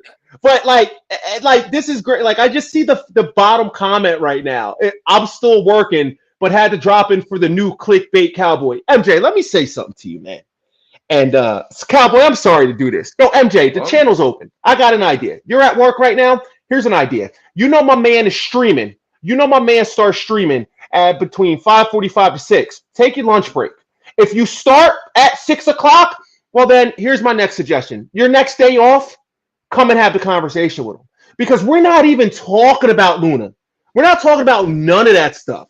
So how is this clickbait? It's really not. We're not talking about Luna at all. We're having great discussions. It just turned to religion. Doragon was here. We're doing a lot, bro. We're asking questions. He's talking about Gotham Knights. So you're showing up talking about clickbait, bro. There is no clickbait. And I'm sorry, like, Cal, I'm so sorry. I'm really like, yo, you getting to me right now. Because that's not what's happening here. We're a friendly community. I'm sorry. I'm just as sad as you and everybody else that Stadia died. But guess what, bro? We gotta move on. You don't see people from the year 1914 complaining that the Titanic sunk, do you? Ain't nobody even got the newspaper article. It's not happening. We gotta move on. It's the only way the community's gonna grow, bro. And if the clickbait is you keep doing stuff like this, you're the reason why the community can't grow, bro. You're the reason Stadia failed. Real talk, because of that attitude. Yo, bro, you gotta change it up, man. Like, real talk. I'm sorry. If I lose some followers for it, whatever, I don't care because I'm going to stand on what I believe. But, bro, coming into somebody's stream saying clickbait, bro, kick rocks. Real talk. It's not clickbait. And I'm not saying that because Cowboy's my man. If Cowboy messes up, I'm going to tell him right to his face, bro, you're messing up. You're sucking. But guess what, MJ? You're the one messing up right now. I'm serious. Nobody talking about that. Bro, you better take them comments and get out of here. That's all I got to say about it. I'm done. My bad, bro. I'm sorry. I don't mean to go off, but that's ignorant, man. Like I don't agree with that. I think my only thing is this. I get if you're passionate about a platform. Just remember, I'm into public speaking, and one of the things is you have to know your audience. So for me, if you come to my channel, you should know me, right? You should know who you're talking to. So you said I'll let Ray point out the corrections. But I do wonder how Luna is a downgrade compared to xCloud running at 720p. 780p. Luna is 1080 and likely to add 4K, as they mentioned to subs in the last email. So anything that these companies tell you, we just learn. Stadia was adding a lot, and we'd never seen the light of day. So, and I believe xCloud is 1080p. But either way, all I do on this channel, hear me out, MJ Parks, if that is your real name, because you used to go by Coda Stadia, and you used to go by #MediaGuy, so I got 3 different names, right? But it doesn't matter, right? Is that I just see topics that people don't want to touch, like you, right? Because other content creators, if they mention Doragon came up with the topic that he thinks in 18 months that Luna's gonna die, right? All I did was say, hey, let's talk about it, right? That doesn't mean we know they're gonna die, and that's just someone's opinion. He doesn't know. I'm just the guy that say, hey, if you have something that's called taboo, controversial, whatever you want to call the name for, toxic, whatever, I don't mind us having a discussion. So that's all my channel is for, because I don't steer away from the stuff that other people do. I get it. Some people worry about, oh, my followers, my viewers, I can't say this, I can't upset them. I'm about entertaining me first, and I think a racy topic entertains me, and I hope who likes it watch. So that's all I got to say about it, MJ. I don't even have no feelings towards you at all. I get that you're passionate. You lost Stadia, and now you're clinging to Luna, and that's cool. You probably, in my advice, you probably shouldn't do that because you're going to get hurt. Because I always said the games should be what you follow, because the platforms will let you down, right? Let's say you love Mario, and now Nintendo decide they want to do a deal with GeForce Now, and Mario is now outside of Nintendo, but it doesn't come to Luna. Now you're upset. You can't be mad at Mario. You got to be mad at either Nintendo or Luna, the platform. So when you guys cling so hard to the platform, I don't even hear y'all talking about what games you like. I hear you say, Luna, Luna, Luna. What are you playing on Luna? I don't even know, because you like Luna more than you like games, it sounds like. And that's what happened to me. I was so into Stadia, but guess what? When they ain't getting my game, I had to do something. So that's just my little advice to the people who's, hold up. Let me just pull this up real quick. I don't know if you guys forgot who I am and what happened with me with Stadia, but this is the epiphany I had. Gaming without limits. Play the platform because you have interest in the games. Don't play the games because you have interest in the platform. That's the only advice I can give you, bro. I want to say I'm sorry. I didn't mean to freak out like that, man. It's just crazy to me because, like you said, yo, you're literally not bashing anything. You're a gamer creating gaming content, and it's like, yo, chill out, my dude. Like, I'm sorry, it went down. We're all sad. We're all grieving. How you think I feel? I'm just getting into content creation. I went and bought a Stadia membership. I was excited. And don't say, oh, it was only $9.99. I don't want to hear that. I'm with you. I'm upset that it crashed. One of the most things that I was looking forward to doing was playing Outriders with Purple. I was super excited. I sent her, go hit her up on Twitter. She'll tell you. I was looking forward. I was promoting the Mortal Kombat tournaments. So I'm just as upset too. But all he did was Doragon brought up the comment. And I hate to tell you, MJ, yo, you had your time. Doragon was on here. He was here. Yo, you could have joined. You get a 15-minute, especially if you work in the United States. I don't want to hear it because I know labor laws, bro. I trust me, I know them. Every job, you are entitled to 2 15 minutes. You could have took your 15 minutes. You could have came out here. You could have said your piece. That's all I'm saying. Like, if you got something, bring it out, bring it peaceful. Be cool. Like, I'm being cool. Yeah, because the thing is, what's special about the content I'm doing, MJ, as you know, you can't do this anywhere else. There's very few people, like Obi's doing it. My guy Lo-Fi's doing it, but there's very few people on any given show would say, bro, here's the link. You got your grievances. I want to hear it from you. So Obi's right. You could, because don't give it to me, give it to Doragon. This is his topic. And you put it on Twitter and said we should discuss it. That's even crazy. So I don't know if you're mad because I did it without you, or if you mad because, like, I don't even know what your frustrations with me. Like, I'm confused.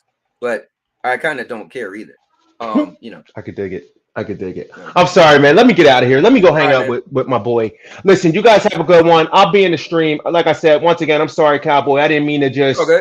You know what I mean? It is what it is. So you know. But I'll be in the chat. I'll catch up with you, bro. All right, later. All right, later. I think it's the fitting time, guys. You're a winner. And you know what winners say. Fuck the losers who can't take a joke. Man the fuck up.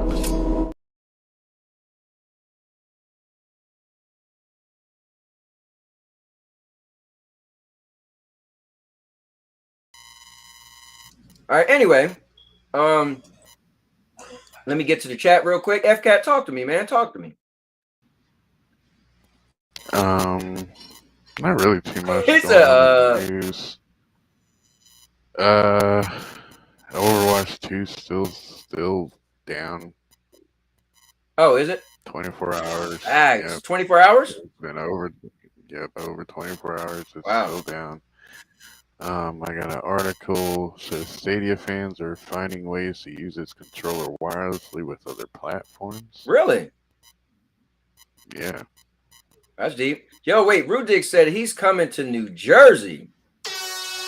Rudigs, that's where I live at, man. You let me know when you coming. I will meet you. We will go to dinner or whatever, man. You let me know. 2 simple things. Could be a good name for an OB positive want show.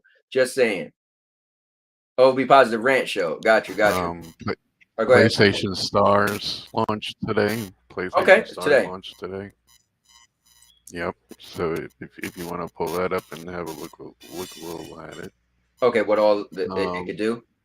Yeah, and the only other news is Sledgehammer has announced that their next Call of Duty game will be Advanced Warfare 2. Oh wow. Didn't they already have Advanced Warfare? Isn't that the one that was the sequel to Advanced Warfare, the one with the jetpacks and the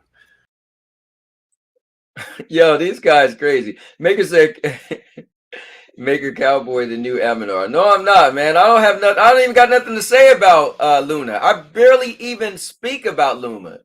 Oh man. Maker said my brother is playing Overwatch 2 right now. So it must be working. Apparently, only big name streamers are getting in. Well, hold up, wait, streamers? I mean, yeah, only streamers are getting in. The general public were locked out because of some DDoS attack. Well, he did say his brother's playing, so I don't know if his brother's a big streamer. But let us know, Maker, if your brother's a big streamer. I'm gonna try it again right now. I'm gonna try it again. Okay, yeah, let us know. And then if you, is it a way you could share your screen? Yeah. Yeah, let's see it.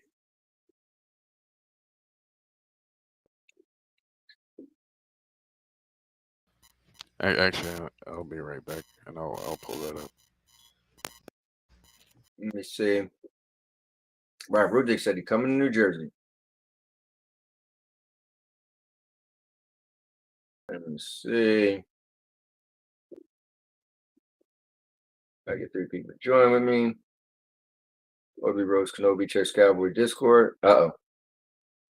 He had to do it. The DDoS is causing disconnects, but not preventing people from playing. Okay. All right. So while you're doing that, let me see. Yesterday got disconnected. All right. Cool. Let me play a little video for you guys. Why you killing Luna Cowboy? It's not cool, bro. I don't have nothing to listen. Y'all don't paint no picture on me as the Luna killer. I got no issues with Luna. I never even played Luna, so don't put that on me. I could give my opinion of what I think of Luna, but I never really played it, and I don't have that same "it's gonna die." That's Doragon. But let's see. Let me pull this up. All right, guys, let me play a little video for you guys, and then I want to give some shout outs. So I put this together. So let's. What's going on, guys? I want to welcome you to something very special. The And Now Your Mama Knows All-Purpose Champions. And what that is a membership for the channel. It's $2.99 a month. And with $2.99 a month, you will get virtual videos. That's right, guys. What I'm doing is something different that no one else is doing. So for that $2.99, if you have any type of business, anything you sell, anything you want to promote, whether it's a YouTube channel, a social media page, I will make a custom video specifically for you, and I'll be illustrating everything that you tell me to. I'll add links to the video. It's going to be in a playlist, and that way it'll literally be your own personal advertisement. Also, guys, we're going to be doing member shout-outs. So the people who are members, if you're an all-purpose champion, I'm going to have your name all over. I'm going to announce your name in multiple videos. Don't worry, guys. The world will know that you are an all-purpose champion. Something I also want to do, guys, that's going to be awesome and monumental is I'm going to have early access to videos. That's right. If you're an all-purpose champion, you'll be able to watch certain videos before anybody else.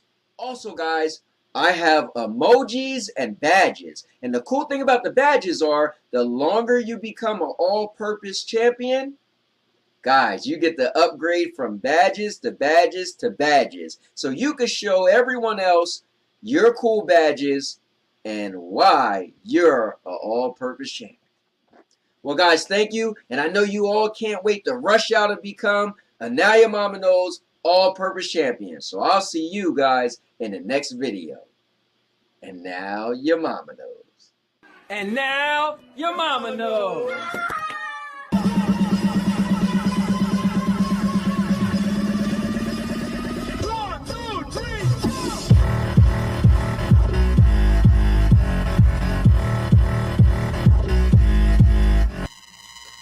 All right, so I want to shout out all the channel members, even if the person is no longer a channel member.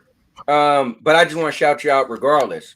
So we got Mr. 1030 was the first, Ray Stone, Fans Are Gamers, Bruce Campbell, Mr. Urban World, Josh Warren, Chris Game Over Cakeis, Dave Green Eyes Jimenez, Jack the Slip, Caliber Killer, Vet Cloud Gaming, Big Mike, Purple Haze, Squids, Jezebelly, MJ Parks, Dre, Consigno, my guy Paul, my right-hand man, Sanchez, Rated Gaming Cyborg, Hey Jones, Ellis, Holtz, Dude Games, Isomotion Gaming, Geek to Sneak, Ace, Jersey, and Aminar.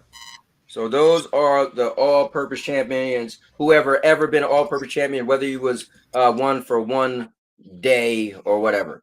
So let's get back to the chat. Let's see. Let me see. I saw you trying to pull the plug for Luna. Cowboy, stop lying. Oh man.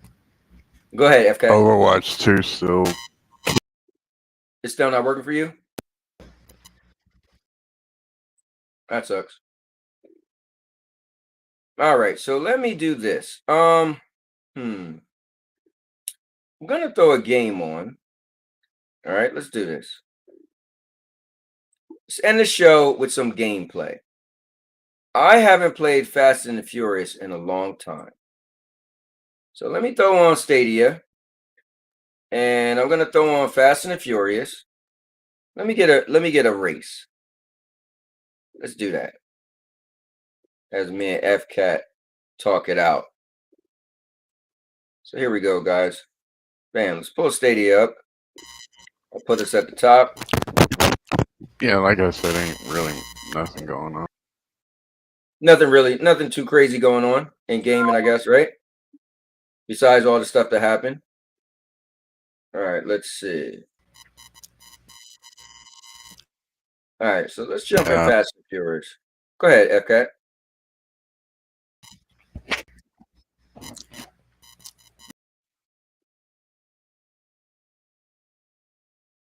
MC, Mr. Irwin said, I want to make a custom pendant for Maker of Chaos, but it's going to be him in the Halo suit. And Obi said, and Mr. Irwin World, sorry, guys, I'm just fed up with the slander. That's all. Don't let me. Nah, that's all good, man.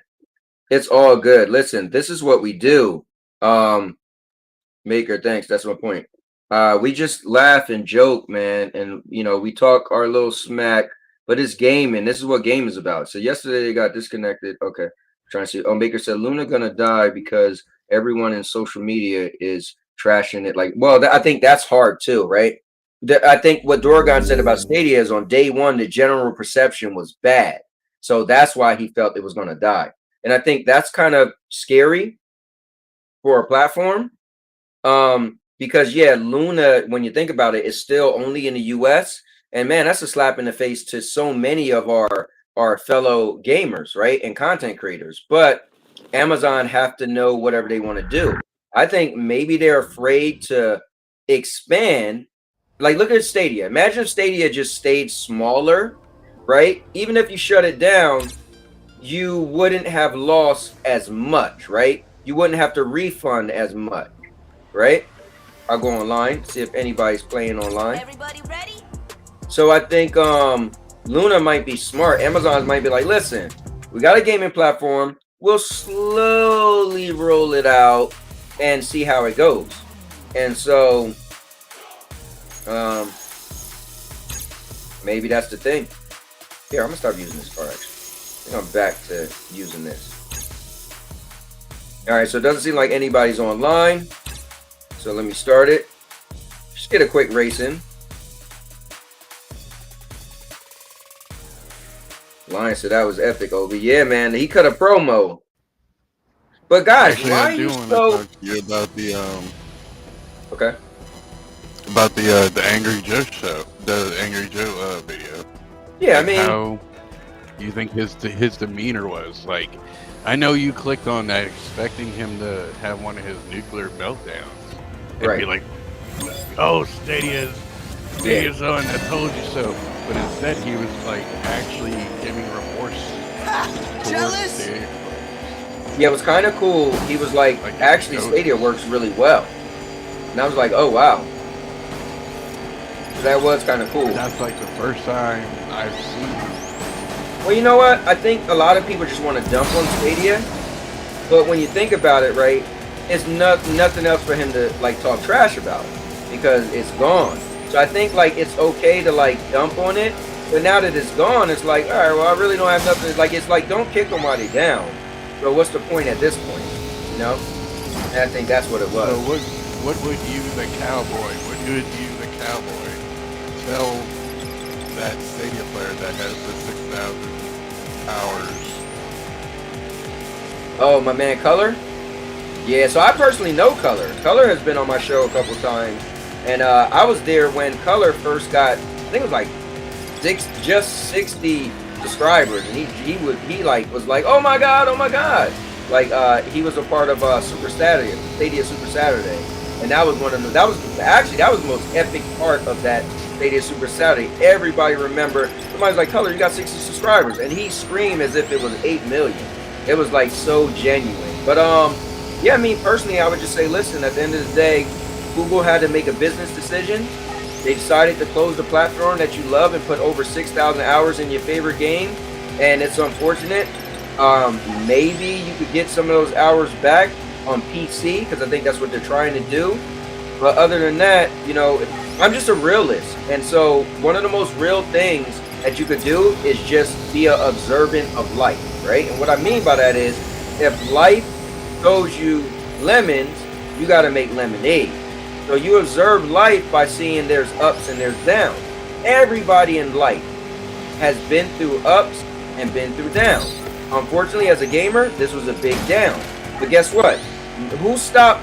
Like, whoever stayed back in school and then just said, well, I'm done, right?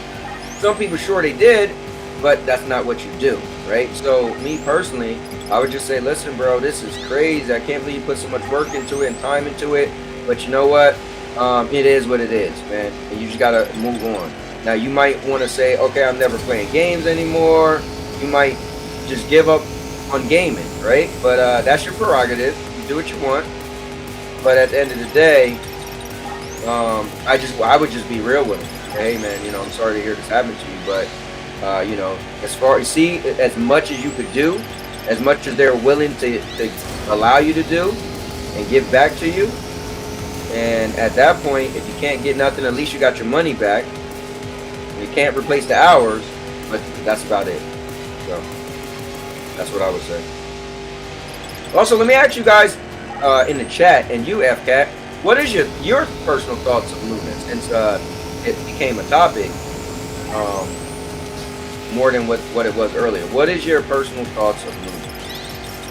I don't know, MJ might not like this, but honestly, I want to see some kind of feature. I want to see either a feature or something, like I said before.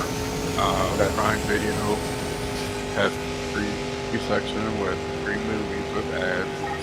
And I mean, as a free rider, if you back me, you're going to get in the corner where I have no choice but to watch ads. That way you make money off of me, because I know you're making money off of me watching that ad. You know, right? So put that ad in front of that game, make me watch that, and then I can play a game for a little while. Maybe like so you think they should add a free tier that have ads in between? Okay. Guys, you see this, man. I'm just winning like it's nobody's business. Incentivize the people that want that free stuff. And I don't mean free with Prime. I don't know why they even advertise on free with Prime. Why do they say that? Like that. It's just well, I mean, I think if you were a gamer into cloud gaming, it's a good incentive, right? If you already paid for something and then you get something with it, I mean, that's never a bad thing, right? I mean, hey, the Prime gaming thing is okay. The Prime gaming thing is okay with the free games and whatnot if they have good free games to give. You know, it's always hit and miss, just like. Guys, you see that? First place. That's what I do. All right, now let's win in something else, all right? But let me check the chat real quick. I like that I could do this here with two screens. All right, let's check the chat. What did Paul say? Let me see. Paul said, let me see. I have no thoughts on Luna, to be honest, if I can't even play it. But I will admit, I do like some of the games they got. That's cool. That's cool. Let me see. Mr. Urban Rose said, yeah, they got. Oh, sorry. McKay said, I think Xbox is doing. What'd you say? They Say that got the again? good list of games, and there's games there. I said they have the good list of games, and they have the games there. It's just Right. it's subscription on top of subscription. Yeah, I mean, Just I like guess the that is a thing, right? But I think they made it so it should cater to different people in your household. I think that's what their thought was. But if a couple subscriptions cater to you, then it's kind of sucks because you're gonna be paying a lot. Let me see. Maker said, I think Xbox is doing the smart move, which cloud and making custom touch controls templates for games. Those who do want a game on the go, mobile games allow you to use and jump. Yeah, that is kind of cool though when you think about it. Like that is a yeah, good way. they just got that from Stadia. They sold. Luna not dying. Amazon is committed to gaming. Let me see. By the way, if you wanted news, the Activision acquisition was approved by Brazil not long ago. Okay, just approved by Brazil, but they got to be approved by So pretty what much does that everybody. mean? Yeah. Yeah, that just Wasn't that isn't Brazil good enough. the one giving them the trouble? I don't know. Maker, get in here. You need to- Try and get Maker to get into it. Yeah, all right, guys. So let's check out the games that still got on Stadia. Fast and Furious, Destiny, Marvel Avengers, Mortal Kombat, Outbreak. That was that demo. Pac-Man, Resident Evil Village, Saints Row, Super Animal Morale, Sekiro, Mad Streets, Outriders, Crata, the Olympic Games, Doom Eternal, Streets of Rage 4, Baldur's Gate, 9 to 5, Killer Queen Black, Kaze, Rainbow Six, It Came from Space, Ate My Brains, Far Cry 6, Hellpoint, Assassin's Creed Valhalla. Oh wait, these are just the Ubisoft games. But let's see. Red Dead Redemption, Bloodstain. so Hold on real quick. Let's see. Oh, I didn't buy Rise of the Republic. Yeah, Chorus, Destroy All Humans, WWE Battlegrounds. Man, this is cool. So Scott Pilgrim. No, I didn't pay for Scott Pilgrim. I did pay for Life is Strange. I did pay for Uno. Chronos. I paid for Guilt. June 64. Let's see. These are Assassin's Creed stuff. So what's cool is there's a bunch of games, man, and I'm gonna get my money back from that I played and was done with. That's kind of cool, man. I got to give Stadia credit on that one. All right, let's see. Maker says Stadia didn't have custom touch templates. Stadia just had the default touch controls templates and direct touch on very few titles. Yeah, I definitely get that. All right, let me see if I could. I want to know about that. You want to know what? But about the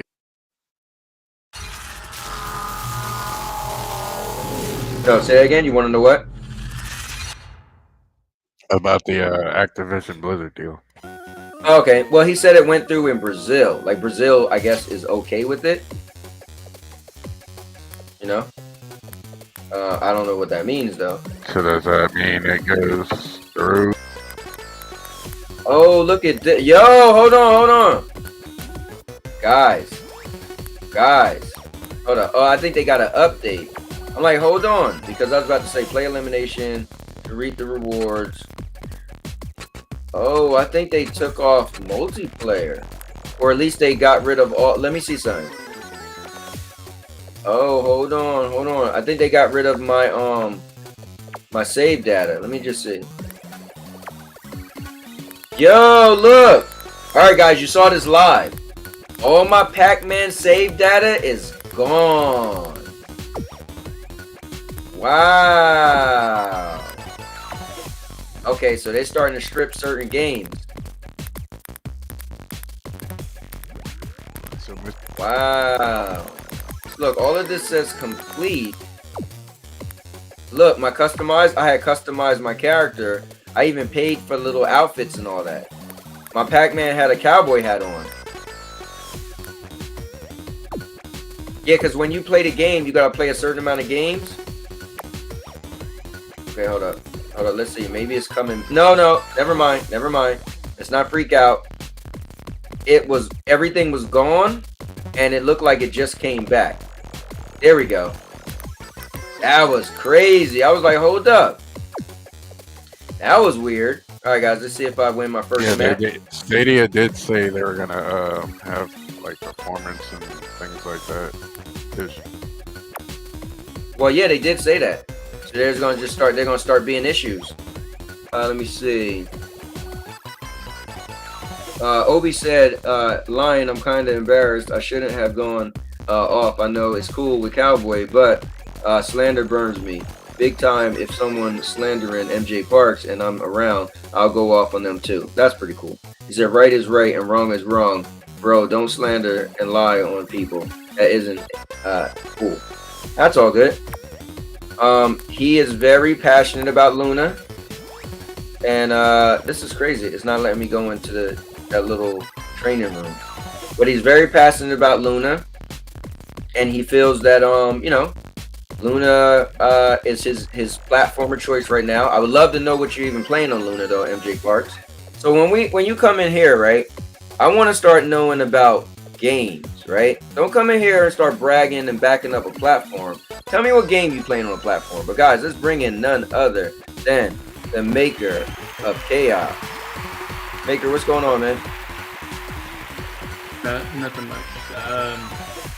Just need to clarify what I said a bit more. Okay.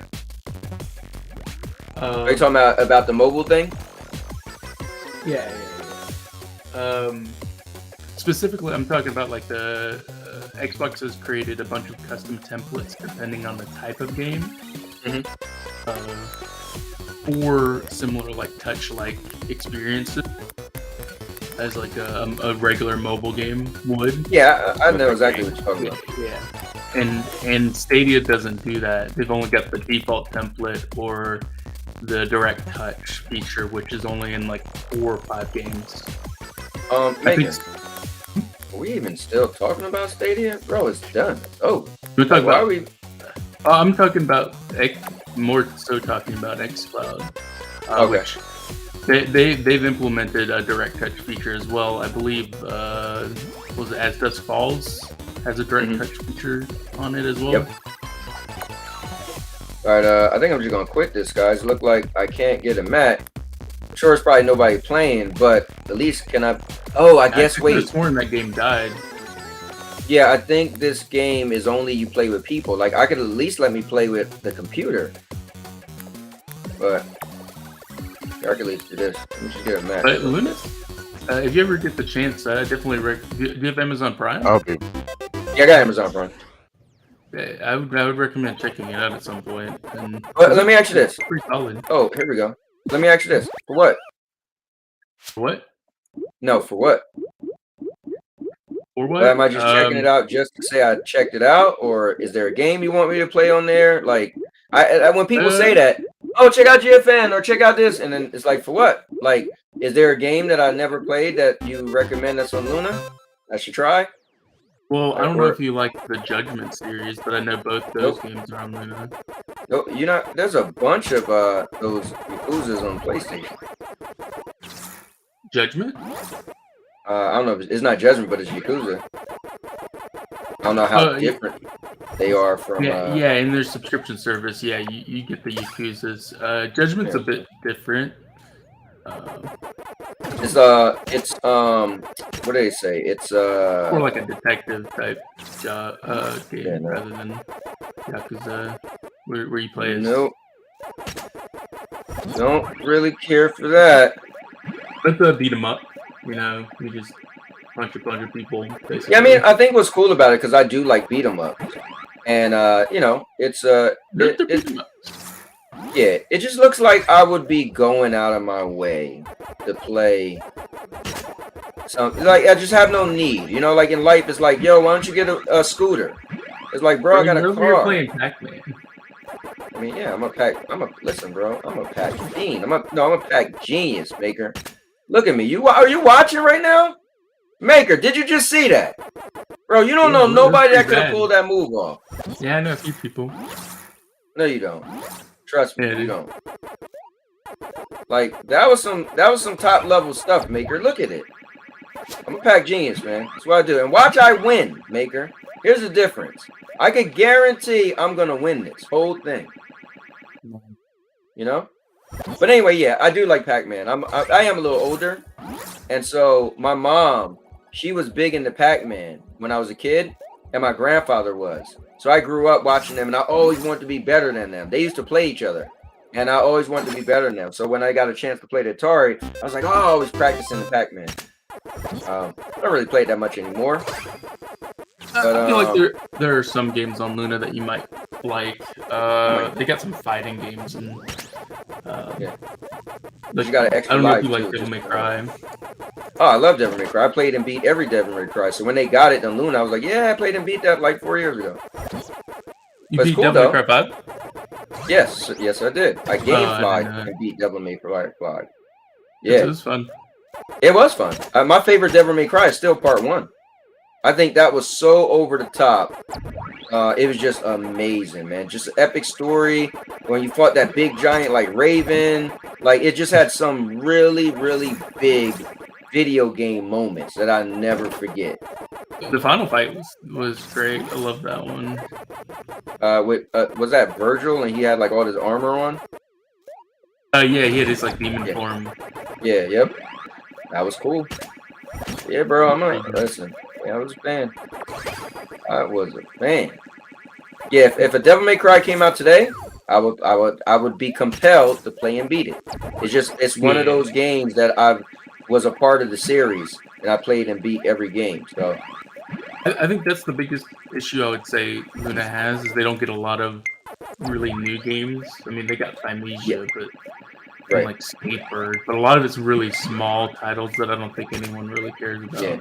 Well, I'll give them this. When they got Chorus, I thought that was cool because they got Chorus day and date, and I actually was interested. Small in titles. Yeah, yeah. Would you say Chorus is AA or indie?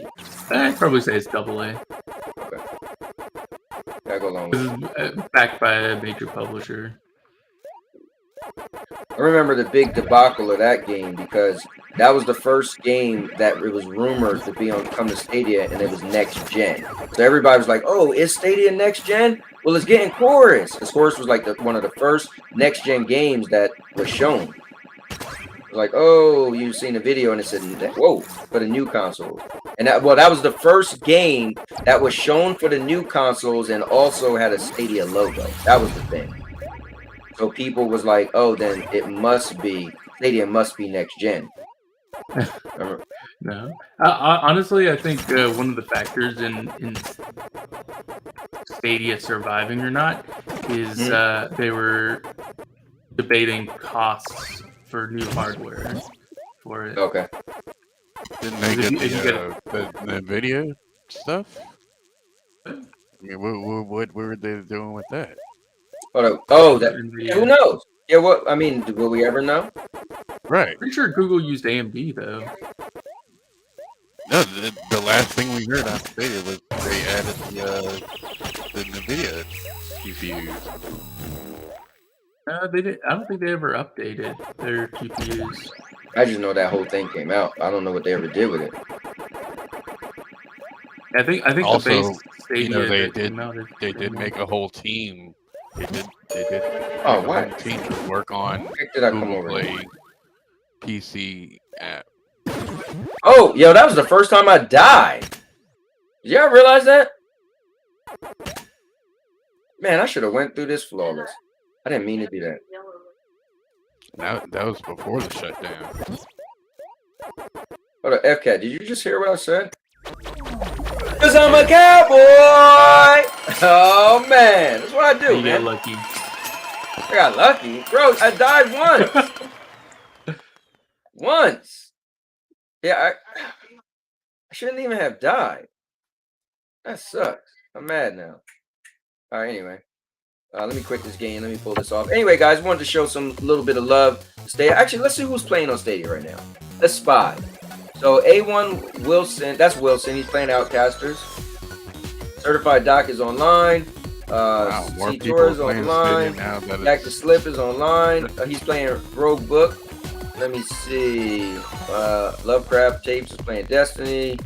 Mr. V. I got a bunch of, I don't know. Well, let's just call the games out. FIFA, Outcasters, Little Nightmares 2, and that's about it. That's not a lot of people. Definitely not. I wonder if the Mortal Kombat thing is going to go on. Purple said it will, but people just stopped really talking about it. I believe it will. You know, I I'll be think there. they'll still do it. It might be a little bit different, but I'm gonna be there to knock some heads around Maker, you know. So, But she so said actually, she's not. They're not doing. Yo, Vet Cloud Gaming is in the building. They're not doing like an actual tournament. They're just gonna do King of the Hill and just let us just fight. So yeah, because I think they're originally going to be giving away Stadia games, and I think right. they didn't want to do that. Oh, Paul said he's on his PS5. He said, my Steam Deck needs charging. Paul, I know you ain't trying to place me in a match of WWE. You let me know. Say the word. I'll pull it up.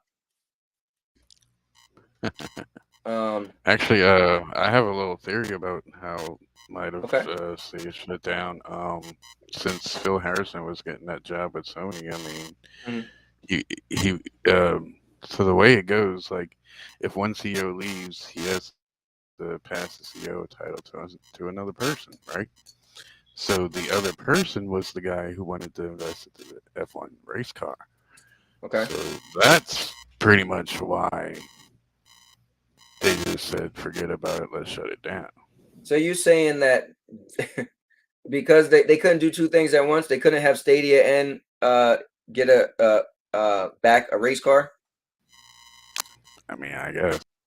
I think it's silly when we say stuff like that, right? It's $1 trillion company, and it's like, oh, we can't do both. No, they could have did both, but Stadia just wasn't making them money. I mean, I don't know, right? We're all speculating, but it just seems to be that they wasn't making them that much money. Because think about it, for them to give full give refunds, who knows if it's full or not, but for them to give refunds to all these people, it had, for me in my mind, again, I don't know, so I know people don't want to don't get mad at me because I don't know, but to give full refunds, it almost says that, hey, we're not spending that much money.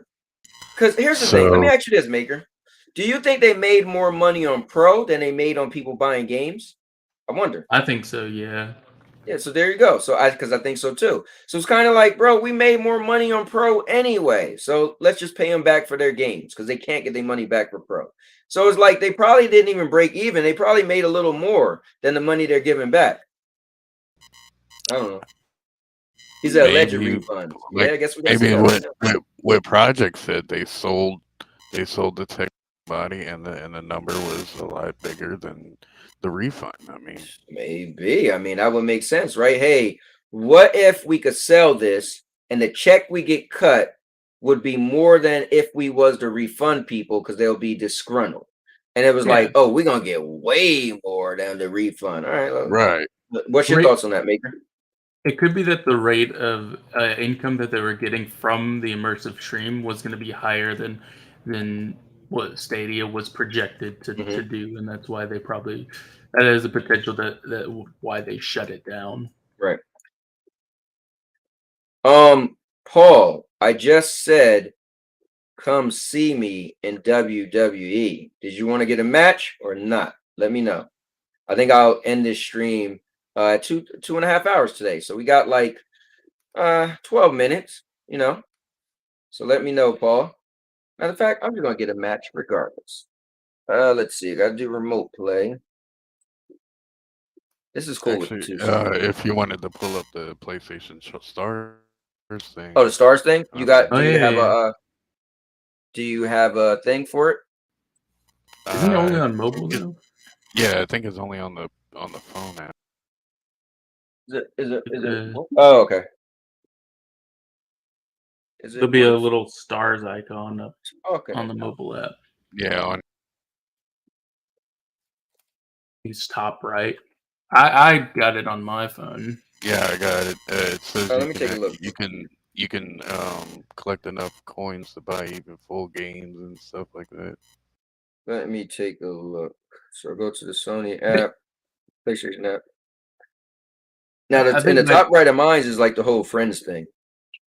Is it that little small thing under that? Huh? PlayStation. It should be a blue star. Earn points. Oh, you got to sign up. Does it cost money to sign up?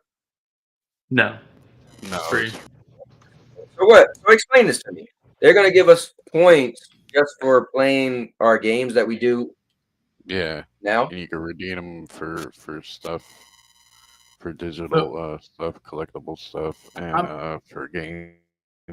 I'm wondering honestly because it's yeah you'll be getting points for your purchases. The worry I have is the only missions to give you that coin to spend on games and real currency, like PlayStation money, Hmm. is only through purchasing games. Whereas, like something like Xbox's system with their quests, you're able to do missions and complete achievement type stuff to get points that you can then spend on games. Okay. That's my only worry because what is it?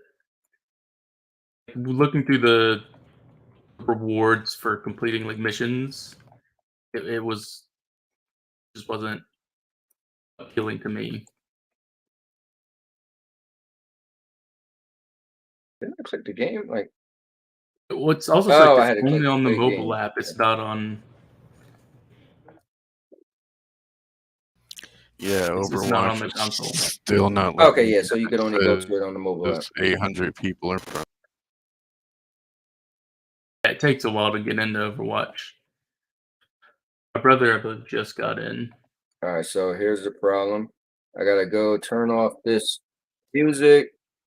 Oh man, come on! I don't want to get hit with this And you play nonsense. WWE? Yeah, I'm gonna me and Paul is gonna get a match because we keep going back and forth. He did beat me a bunch of times, but honestly, I'm really blaming that on Stadia, to be honest with you. You Because gotta blame it on Stadia, Stadia. because oh whoa, whoa, come on, come on, come on, what are you doing? All right, because Stadia didn't get this game, and I kept waiting for Stadia to get it. And then when I finally said, okay, forget it, I'm gonna get the game, I was rusty. And Paul had a lot more practice than me. So yes, it's Game Stadia's without fault. limits. I mean, I am now, but still got a couple months on me. All right, Paul, send me that invite, bro. There we go. Guys, look at this. We're going from Stadia to PlayStation. I think that might be it today. Let's get one match. So what else is up, Maker? What are you up to, man? What's going on with the channel, bro? Channel. CGX. We got a lot of stuff we're actually working on right now. I've got a project I'm working on, but that probably won't. Well, I already know when it's not. I have like an NDA on it, and specifically because it's going to be concerning a game that isn't out yet. But in a little over a week, it should come out. Oh, okay. I got one of those too. It's going. I actually just woke up today and there's like 4 new things added onto the list for CGX, and I was like, oh man, we're stacked for stuff that we want to do at the moment. But so yeah, that's what they've been doing is they've been revamping it, trying to get stuff organized, and I think that's what they had kind of had trouble with for a bit, and they had a little bit of stumbles with the what was it with him streaming the Apple show and then getting it shut down for like 2 weeks because of that. Get off. Nowadays Get with off. those strikes, with YouTube strikes. It's crazy.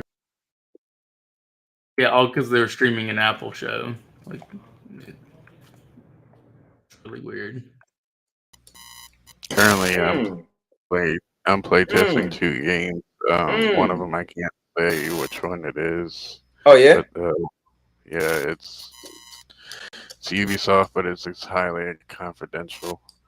Oh, it was nice. a game that was supposed to come to Stadia, but the other one is another one that was supposed to come to Stadia, and that's X Defiant, and X Defiant is coming along very, very well. Yeah, to me, when I played X Defiant, it was all right. You know, A lot of people made a big deal about it. And I know, but that's because they didn't have Call of Duty on the platform. Right, right. I would never compare that to like Call of Duty. It's kind of got Call of Duty. It's got that feel. Well, I mean, yeah, but they got like special powers and stuff. Yeah, it's kind of Overwatchy too. I think in terms of, I think special powers make it a little different. You know, make it not the same thing. Right. Now when I play test, I'm like, oh man, why this couldn't come to Stadia? What is? I didn't understand people hyping up a game that they never played or saw. Oh yeah. Well, I think it was gonna technically be a AAA game for Stadia, so I think it's just that one of those things, I mean, I think it's okay to get excited for a game from a developer that you really enjoy, but to me, in terms of like first-person shooters, when it comes to Ubisoft, like Hyperscape, it's it's a bad taste in your mouth. I'd rather. Well, you know, it's crazy. I remember so many people was talking so much about Hyperscape. Dude, I'd rather Hyperscape than Roller Champions right now. Oh yeah, and they shut it down. Stadia's never gonna get Roller Champions. Yeah. Hey, look, and I was the bad guy when I said I didn't think it was coming. I think it was John Scar. Was it John Scar? Or was it someone else that said that apparently from the Stadia team that they had 30 games planned for the rest of the year, so they actually weren't going to hit that 100 games. Yeah, I think somebody said they was gonna be at 91. He also said today that it's gonna be close. He was testing Logitech, and the Logitech did run Stadia.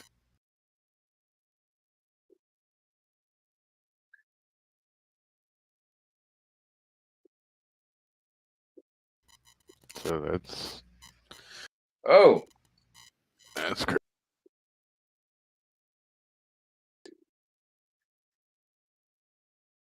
Oh.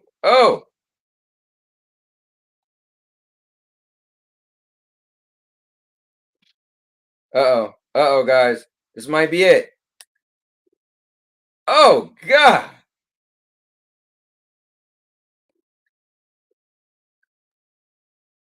I do think some of the content creators were in direct talks with the Stadia team. But I mean, it's like every business, you don't know the full picture of things. Come on now. Now the thing Duncan was talking about, the Assassin's Creed Infinity, he said that's a hub, basically, that where you can play every Assassin's Creed game. Yeah. So that guys, we are rocking right now. Well,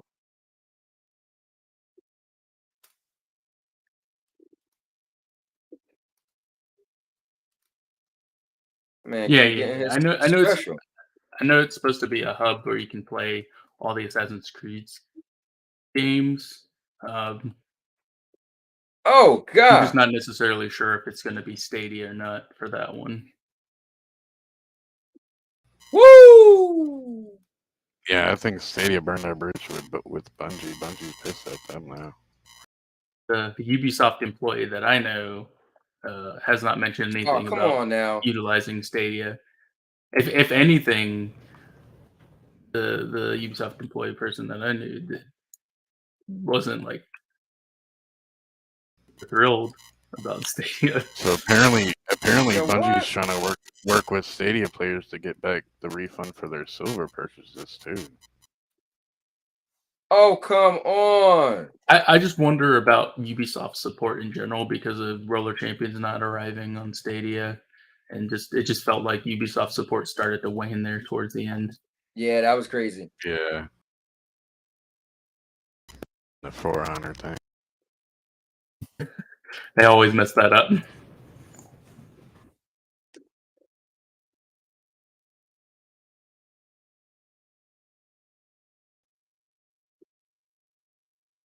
I had to get up off that one. Yeah, I mean, MJ don't know. Jeff Bezos might want to shut down Luna to invest more into him going into space or something. Oh yeah, I think it's a definite possibility. I'm hoping that they revamp because we haven't really seen Amazon truly invest in the Luna platform. Bro, I know you ain't gonna pin me off jumping off the top rope. Yeah, how you losing so much? I thought you're Is supposed to be that good at all wrestling. you're playing? I just don't play it that much, man.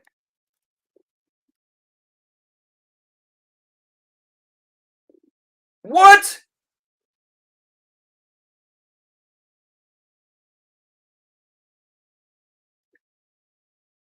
You gotta know I'm playing it on remote play also, man. Don't forget that.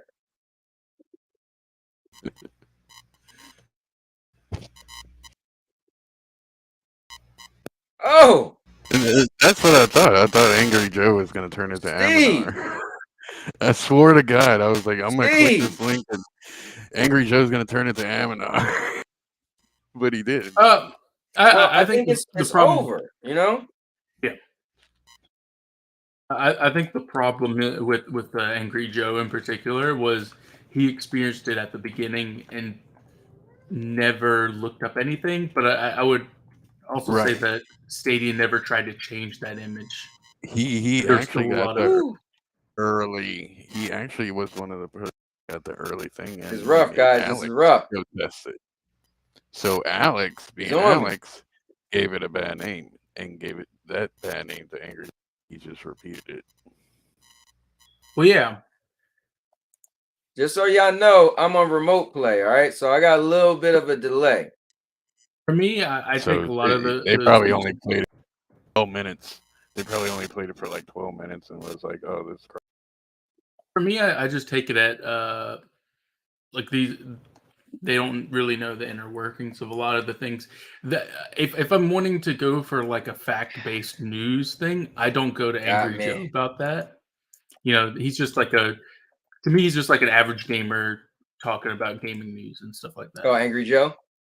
Yeah. Yeah. If I wanted to go to somebody who was more about like the news cycle, I would be listening to more games journalists like Jeff Grubb. Well, yeah, because Angry Joe's been doing less videos on video games because he's reviewing movies and crap. I was gonna say for like Xbox News, I like Jess Gordon. He has a lot of insights into their studios and what they're doing. Right. Obviously, I don't go to him for like the competition because he does work for Windows Central. Jason Schreier is also a very good games journalist and does their due diligence. There's several out there, and I'm not a fan of people just trashing games journalists because really they're just trying to. That was a good match though. Like and there are some quality ones out there. It's just here's my issue with that, Maker.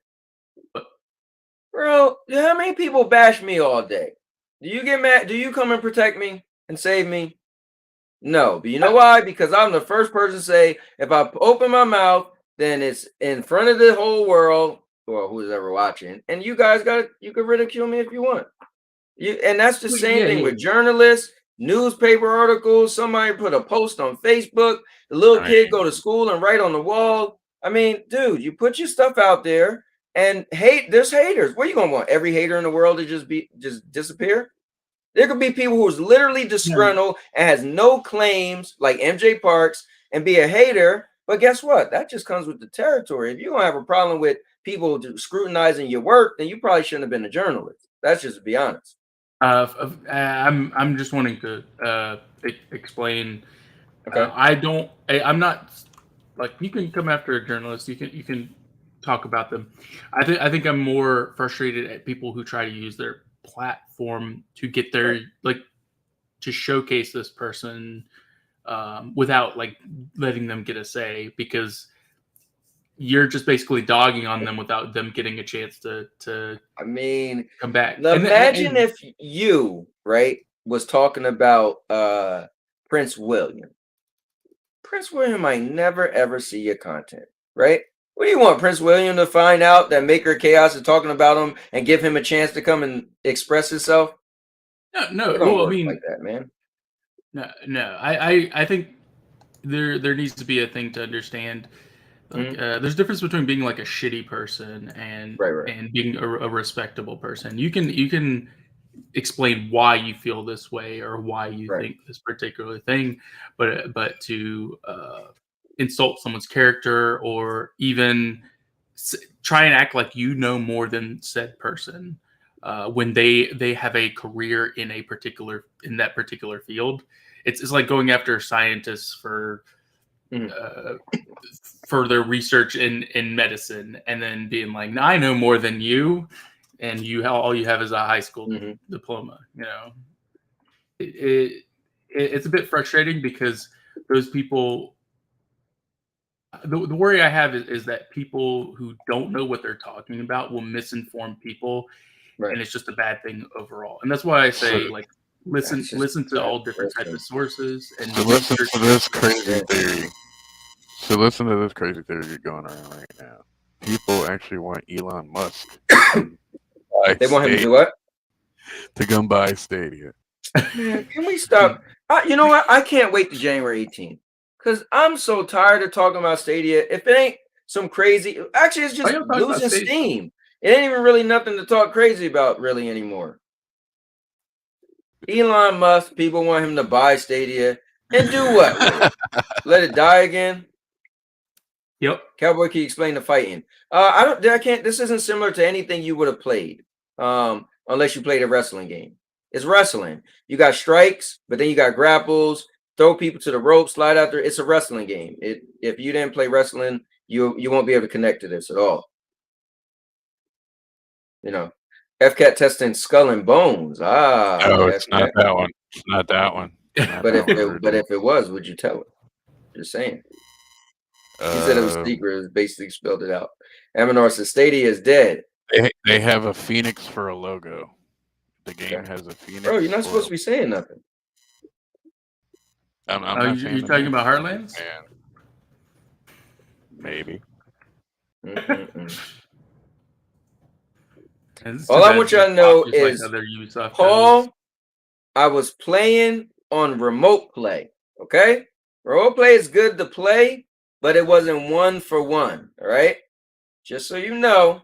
And on top of that, I'm playing on remote play and streaming it to Melon. So just so you know, if we play off of this streaming, because I was winning in the beginning, just so you know, right? So it was a good match because you recognize you was gonna lose if I wasn't trying to show the world. And that's the thing. I guess in order for me to play my PlayStation natively, I would have to get a capture card, right? Right, Maker? To play the PlayStation? No, there's a way to stream to Twitch, and I think there might be one for YouTube.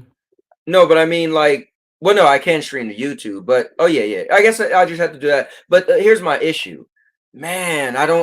Listen. It would be perfect if I could switch games. That's the only problem. When you streams to PS5, you could only play that one. That stream is only for that one game, and that sucks because I would love to switch to a different game. That means my stream is just I'm not a game streamer, so I don't want to get locked in streaming one game. I want to laugh, joke, pop out of a game, play another game. You know, that sucks, but it is what it is. I wonder if they can do it though. Like, is it possible? But they just don't. What trial are y'all even talking about? I'm so confused. What Maker? Do you know what trial they're talking about? Chris, what trial are you talking about? Hey, don't be laughing. I have no idea. Paul, you know it's the truth. That's why he went capture card. I have an external capture card. I use it to capture my Steam Deck. Mm-hmm. My only issue with the capture card is I spent all this money on this monitor, and the last thing I want to do is plug my PlayStation into something, then into the monitor, and then I'm not going to be getting that graphical fidelity. Like, I don't care what you guys see, right? You're going to at least see 1080p, but on my end, I want to see it look really good. And remember, unless it got the 2.1 HDMI, so I guess I would have to get a capture card that has that, you know, that could do up to the 4K 120. Not that I'm playing something at 4K 120, but still in all, I would be mad if I know the graphics got downscaled. Like, and I'm also not going to unplug it every time. You know, I would be like, oh, well, today if I'm not streaming, I'll just unplug it and then I'll plug it back in, and I don't know. You know? I've got the 4K 61. Okay. Which is a pretty penny. I'm not gonna lie. I mean, how much is it? I mean, I think I dropped to like 3-4 for it. That's what you gotta do. Yeah, I mean, I had the money, and I was like, well, I do want a better capture card, and so the other one I had was 1080 60. So if that capture card you got, if I get that, will my games still look as good on this monitor? 4K up to 4K 60, yeah. Okay. Because you have to use compatible cables as well, so make sure you're using the proper cables. Okay. Oh, look, it's Holtz. Let's see. Yo, Holtz never sleeps, bro. I think he's a vampire. I did get invited for Skulls and Bones, but I was like, nah, I don't want to play this. Let me ask y'all this. Let's go around the room. Everybody's watching. What is your most anticipated game? I don't want to say this year because it's just weird. Everything's getting late. What's your and just one. What's your most anticipated game that you've seen that's coming up in the near future? Wow. I know it's loaded. I'll say me. I'll go first. I really, really like the way Callisto Protocol looks, but I really, really like the first Descendant. Like, I want to play that game. So that's my game that I really want to play. Also, Spells Forspoken looks cool too. I would say Redfall. Okay. Redfall. Because it's Left 4 Dead-ish like looking, but the developers said they made it a little bit different from Left 4 Dead. They got powers and stuff and things like that, and it looks very interesting. And it's not zombies; it's vampires. I gotta look that up. Redfall. Just so you know, it's Bethesda Arcane. Okay. Holt said I'm not a vampire; he's a gargoyle. And Chris said Xbox exclusive too. Now, is it going to be Xbox exclusive or just going to be on Game Pass? It will be Xbox exclusive, probably on Game Pass, probably on. Because I thought they said the Bethesda thing is certain title. No, Redfall, I believe. Is Redfall exclusive, Maker? Redfall is exclusive. Redfall and Starfield. Yeah. Right. All right, so Obi said God of War 2. Yeah, Paul said Callisto Protocol. Yo, if the Callisto Protocol got multiplayer, that would be cool. Let me see. Obi said, just chilling. I need to start the Rings of Power. But what about you, Maker? Man, it's a tough one. Like, in the next like year and a half, I think God of War is obviously like the big one that I'm super excited for. For this year, Callisto Protocol takes second place for sure. But for next year, I would say Final Fantasy 16 is probably the one I'm most excited for, followed by Starfield, followed by Zelda. Nice.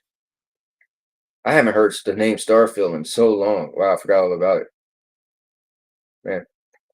Man. Guys, let me do this real quick. Let me go to my channel because I don't get a chance to do that. I told myself I'm gonna start doing this, but we're gonna browse my channel real quick because I want to show you guys who's gonna be my guest on tomorrow's show. Check this out. None other than let me go to my channel. Man, look at that. Rudigs will be the special guest tomorrow. And guys, if you come to my channel, you'll see what's playing.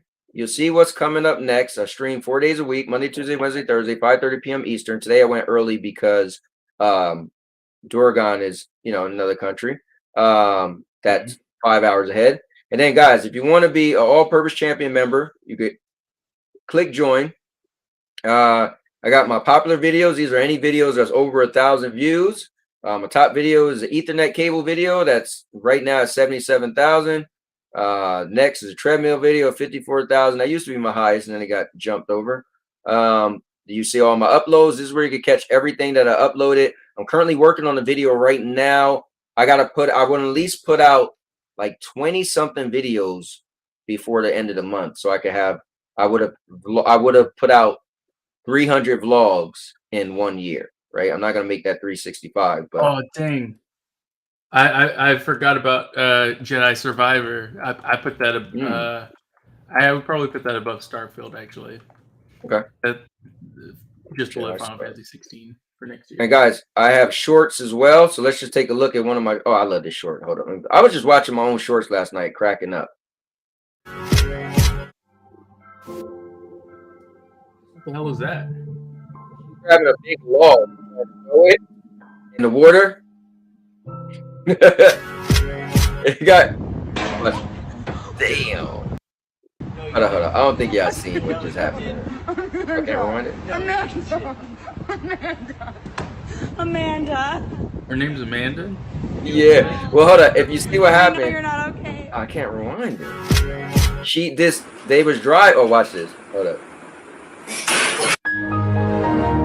Man, so what happened to the Amanda chick is subscribe she got to the hit in most the epic head. channel on YouTube for live streams every week, daily videos. Yes, Subscribe. 5 already? Huh? 5 likes already? Pretty good. Hold on, watch this. Yeah, I don't know what's up with the. Hold on. Yeah, let me be quiet so you can see it. Damn. She got cracked. But anyway, yeah, I mean, you see some of my. I can't call these shorts, man. Some of them just blow up. Some of them don't. But look at some of my shorts. 377 views. Some got 33 views. Some got 193 views. Some got 2K views. Some got 4.1K views. I can't call it. Like I try to study these things. 197, 159, 2K, 79.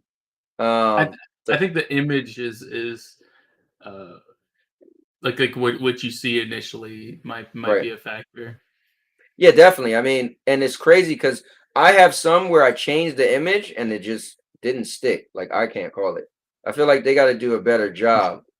But yeah, like my dog is on drugs.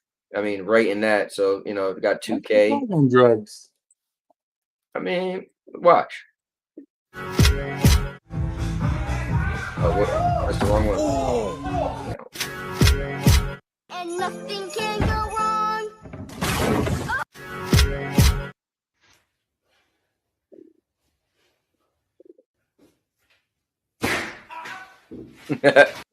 All right, hold on. I picked the wrong one. Here we go. Look at your dog when she apparently is on drugs. Yeah. What is she doing? Don't know. Yeah, she's been doing this for about 3 hours now. Look at her. Yeah. That was so weird. Don't know. Let's watch. That was funny. This was just not that long ago, and I was at 1520, and now I got 17 something. So that's kind of cool. Anyway, guys, so that's just a channel. I want to show it every now and then, so you guys can check it out. And yeah. Man, any last things you guys want to talk about? Let me go look at the thing. So Holt said Final Fantasy 16 and Zelda. Good stuff. I am looking forward to playing that Scorn though. Dog had a glitch in the Matrix. Yeah, right. I don't think you'd like Scorn. I saw the first hour of gameplay and it. Oh, really? It has puzzles. Yeah, I at least want to check it out because it looks so crazy, But that's the cool thing with Game Pass, right? No harm, no foul. You don't like it? All right. I hope Spider-Man 2 is next year. Hopes, but I have a feeling it will be delayed. I think Wolverine's definitely delayed Mhm. because they never even announced a release date for that one. Whereas Spider-Man 2, they said 2023. Mhm. No And problem, Obi, man. It's all good. Freedom of speech here. We don't see Maker flip out a couple times too. It's all good. Waiting for that F people out. annoy me. Hey, listen, bro. I just what I love about you, man, is listen, when you push back, this platform is here, so you don't have to do it on your platform. People are like, yo, is the guy going crazy? It's normal to do it here. Like last night. Did you see last night when Lo-Fi jumped in? Man, Aminar pushed him to the edge. He was like, F you, Aminar, like, and it wasn't F you. I was like, oh, but he got to speak his mind. So I just like the fact that, listen, we have people like Storm and all them on here, and you told them how you felt, and you ain't hold back. Yeah. So at least you don't look like a crazy person when you do it on here, I try and be consistent, and just speak what I'm thinking. And I've always been like that, and that's why it just agitates me when I see people who, I guess, think that they know everything and then try and convince their users or their people, because I don't like people that mislead others, and that's fair. Listen, it's nothing wrong with you speaking up. Because nobody has to agree with you, but it's cool that you decide to speak up. Like if there's a topic and we're talking about content creators, I love it. You just be like, listen, like Storm is on here and him and MM2K are close. But you said, listen, people like MM, you put it up because guess what? We're all just talking. And anything you said was public. That's why I was trying to tell people. You name drop, bro. It's already out there. Anything I said, you already seen it. Like, why are you mad at me? I mean, I don't ever want to create content that's centered around that, but right. But if someone's talking about that particular matter, that particular thing, I do have complaints, and I will speak them, because I know people who were affected by specific content creators and people like that. And because I think the same way people say to you they don't care about journalists, then it's still okay for you to say, well, I don't care about the people who are, like you feel it's kind of like pushing the negative narrative towards a journalist. So it's fair for each side. I just want to say to Paul, Paul, scroll through, and when you see Lo-Fi come in, woo, it got real. So yeah, if you want to see that part, I've been meaning to like timestamp everything. But what'd you say, FK? At the end. Yeah, it's at the very end. Yep. I thought Wolverine had a 2024 date. Let me see. They didn't have a release date, but it's safe to assume that it's coming after Spider-Man 2, considering Spider-Man 2 had a release date and Wolverine 2 did not. Though it could get reversed. Generally, if you look at Insomniac releases, it's at least like 9 months between releases, and I'm pretty sure the spring is filled of next year. So, I'd expect it 2024. Did you play the Wolverine from back in the day? I thought it was really good. I didn't actually know. Yeah, they had a Wolverine game on PlayStation 3. Dude, when he got shot up, you saw bullets go in him and his skin ripped, and then you watch the skin grow back. If he got shot in the face, you see this. Like I thought for the time, and it was violent. I mean, you was tearing and slashing people up. Man, that was a gritty game. It started off and you jump out of a plane with no parachute and just hit the ground and like break up, and then like get out the ground and your bones come back, like like you repair back up with the healing factor.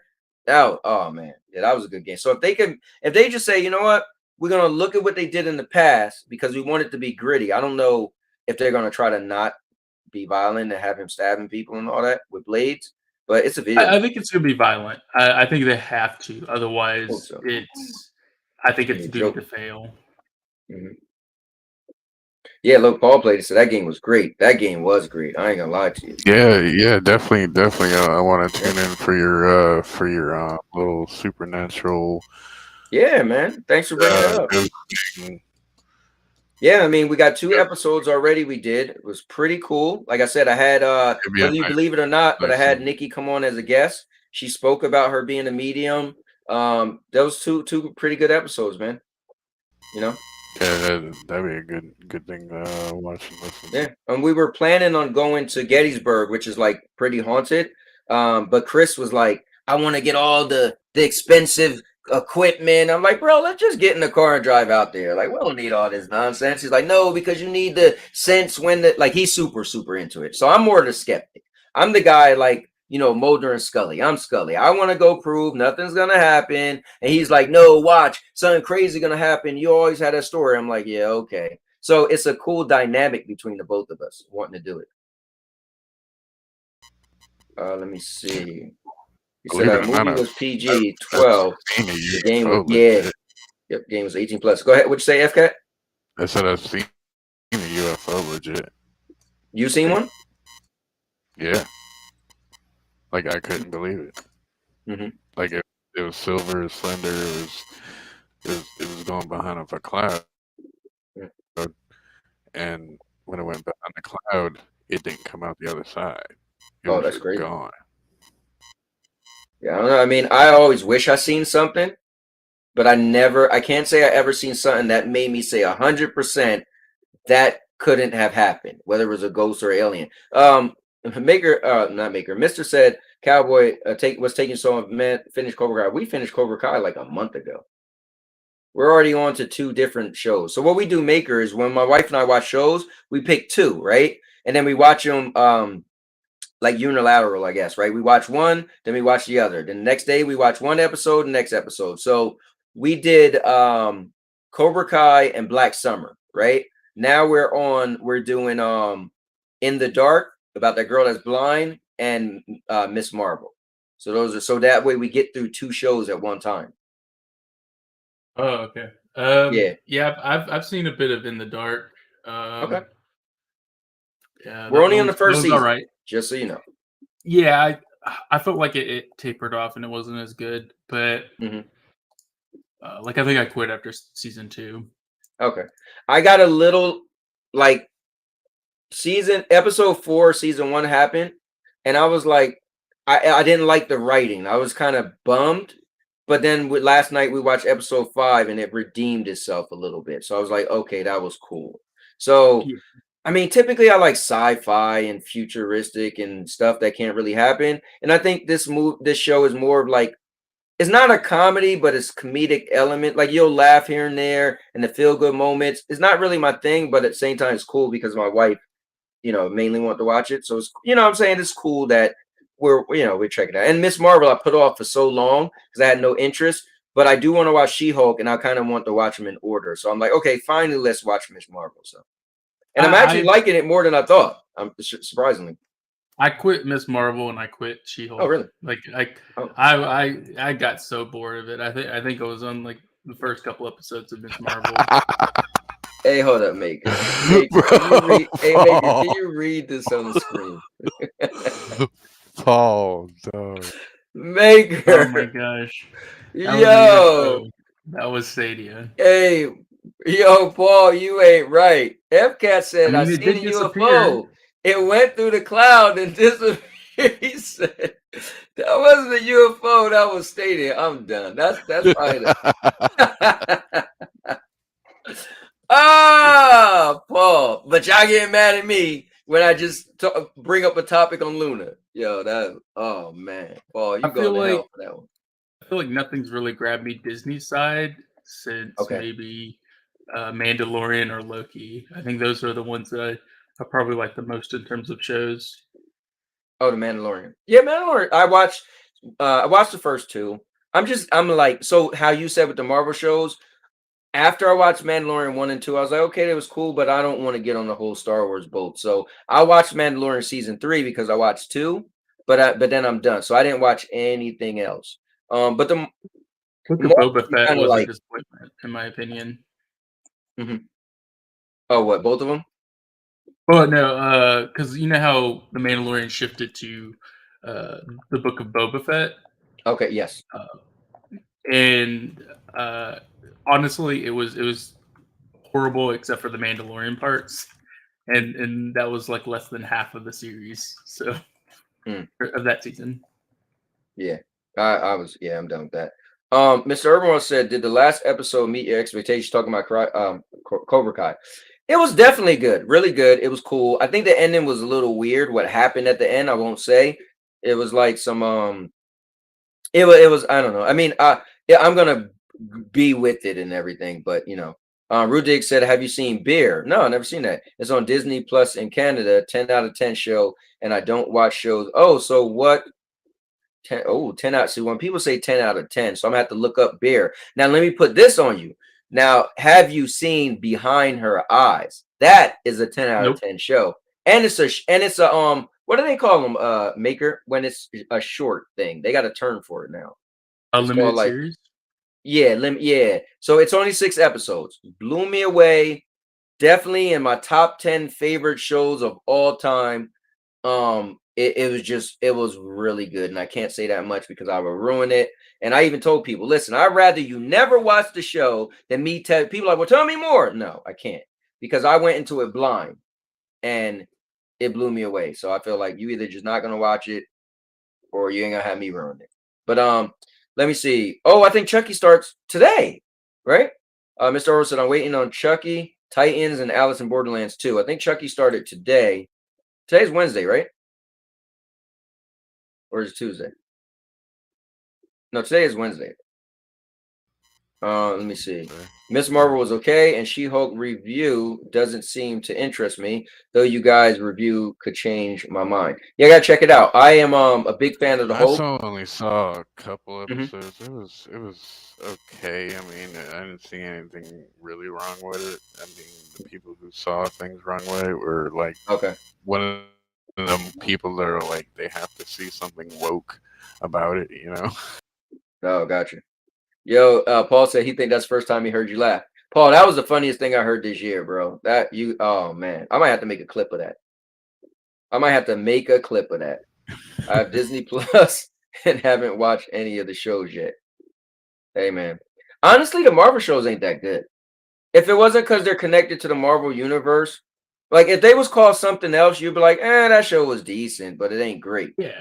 They're really not that good at all. That's honestly my complaint about all of them, is they all feel very kind of samey, and just like the quality isn't super great. And I think Mandalorian was the only one that I really felt like the quality was really good. Like, well, I will say this: Falcon and Winter Soldier, that first episode, that fight in that was, I felt like I could have been watching a Marvel movie.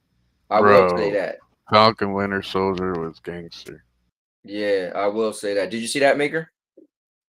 I did. To me, that the show in general just didn't grab me. Like, no, I hear you, but you said you were speaking of the season visuals. 1 was even I was just saying that first episode when they was flying in the air and out of the plane. Yeah. That was like a Marvel movie. Well, for me, I'm more so talking like the cinematography, the shots, and stuff like that. There's a lot of homage to Western films in The Mandalorian, which I really appreciated. So that's true. Yeah. Cowboy Mandalorian season 3 is that's cool. I could wait on that because I'm in no rush to watch it all. I'm only watching it because I've seen the other ones. The show Beer stars Lip from Shameless and a chef who takes over his bro's meat restaurant in Chicago. Really well done, receiving a lot of praise. Okay, that sounds too grounded in reality for me though. Yeah, I thought man. I thought Phase 5 Marvel was gonna suck. But then they announced Deadpool 3, and I was like, oh, thank God. I mean, they ain't gonna save the whole phase. I don't think it's gonna save the whole probably phase. will. It probably will. I mean, no. You saw the cast for the new Fantastic Four. Yeah, one movie isn't gonna save that phase. And it's just downhill after Thanos. Like, what do you do after Thanos? That was done so right. The only thing that was wrong leading up to Thanos was the lack of the Hulk in Infinity War and Endgame. Other than that, I think everything was perfect, in my opinion. Yo, Bruce Campbell, what's up, man? So just end it there. Yo, what issues you had, Maker? I mean, there were certain. I don't know. Like Infinity War, I would say was fantastic. That was my favorite. Okay. A lot of the sacrifices from the characters and Mhm. the deaths and stuff, and the fact that they lose at the end was Right. such a good kind of like ending. And it's like, Yep.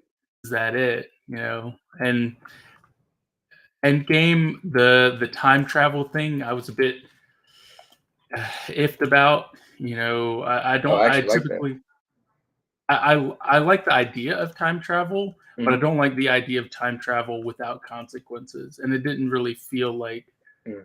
there was any true consequences for them to just go back and Right. grab the Infinity Stones.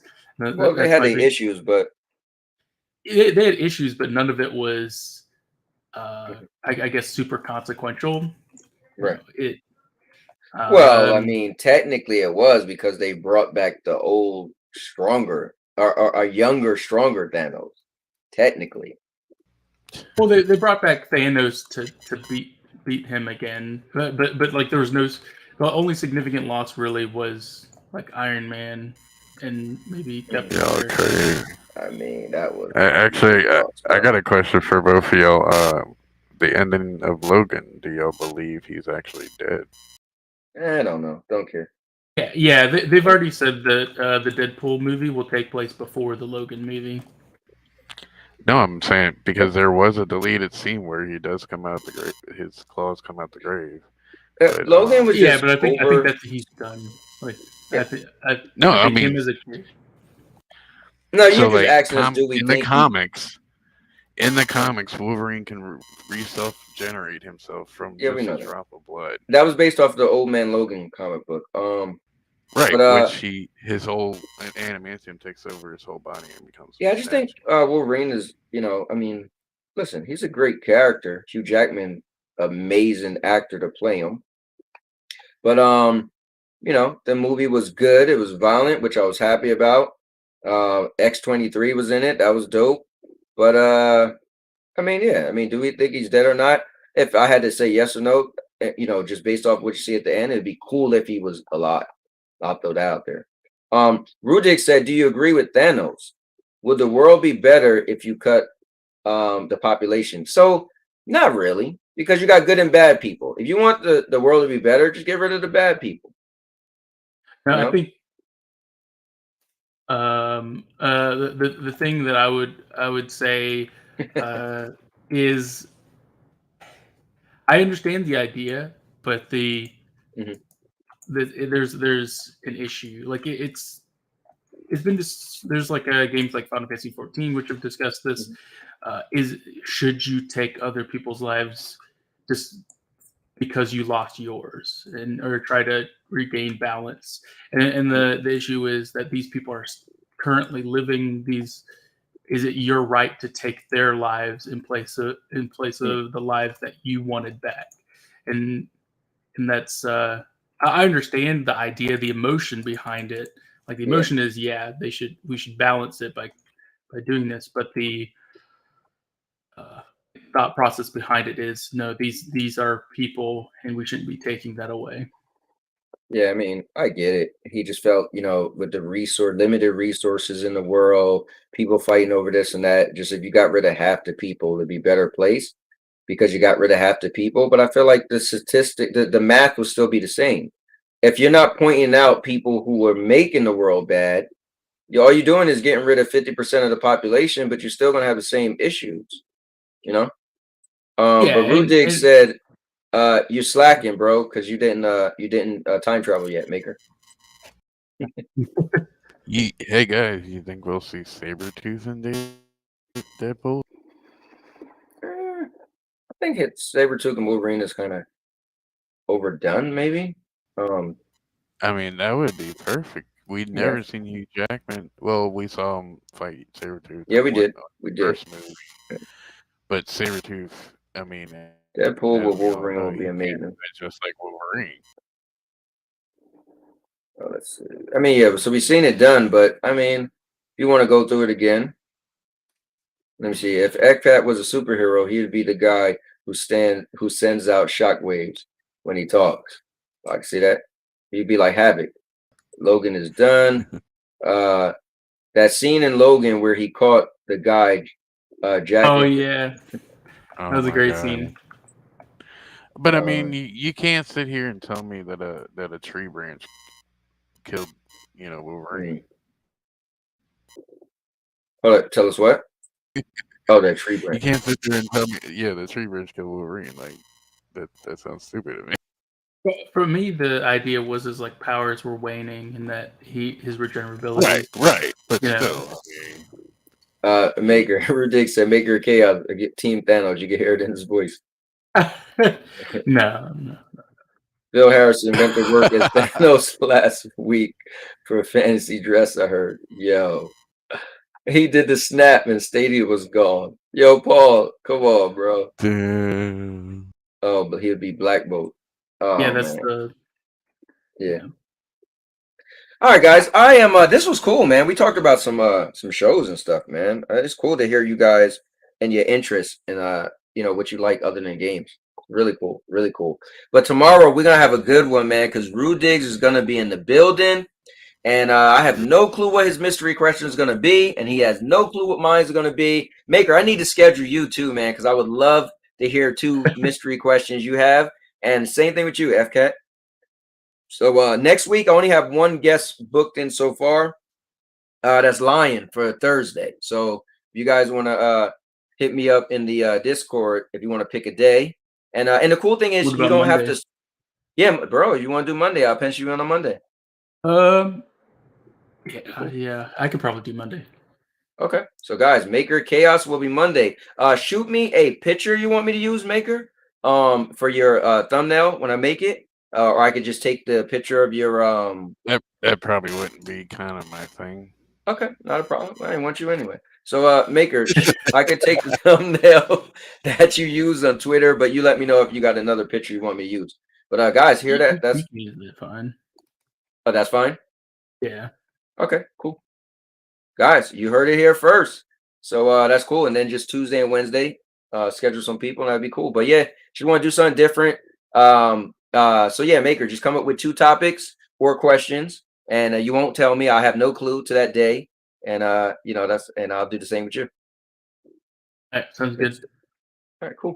All right, well, guys, we're gonna get out of here, man. This was pretty cool. FCat, thanks for coming on as usual. You always bringing that extra flavor. Maker, I love it when you come on, man. The only crazy thing, Maker, I'm a little sad about, bro. We just gonna agree with everything now. Like without Stadia, I'm like, yeah, I'm with Maker.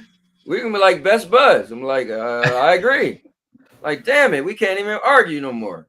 I don't know about that. I'm sure we'll find something to argue about. I guess something, but because I always did like your takes, But I just like, everybody's got different, feelings and beliefs on things, and there's going to be some sort of conflict in. No, we went from Stadia haters to Luna haters. I know, this is so crazy, bro. I don't even care about Luna. Like, I have nothing invested in Luna, and like I'm being dragged through the thing as I want Luna to die off somebody else's topic. But anyway, Maker, we do have one issue because Endgame was a better movie than Infinity War. Just saying. I disagree. Maker, I made a video after Infinity War. It's my Infinity War rant. I'll have to send it to you. Let you check it out. Yeah, there's just some issues that I have with it. Like I wasn't I felt like the girl power scene was forced. There's several different bits in that movie where I had qualms and complaints about. Okay. Whereas like in Infinity War Infinity War was superior than Endgame. I don't know, but I mean, no. I just feel like the end scene was better than the end. The last fight was better than Infinity War last fight. I personally liked the time heist. Like that was cool to me. Obviously we got our own. We have to. What we got to do? We got to have like a debate / discussion one day. Yeah, that'd be cool. We'll probably talk about it on Monday. Yeah, we'll do that. I'll write that down. That's one of the things we do on Monday. We just have a discussion. All right. Well, make it. Have a good night. Yeah. All right. You guys have a good night. Paul, just so you know, I'm getting my revenge. Paul, listen, I'm about to get off right now. If you want to give me one match offline where nothing can mess me up. Give me one match. We get a rematch and watch what happened to you. So can I hear it? Yay or nay?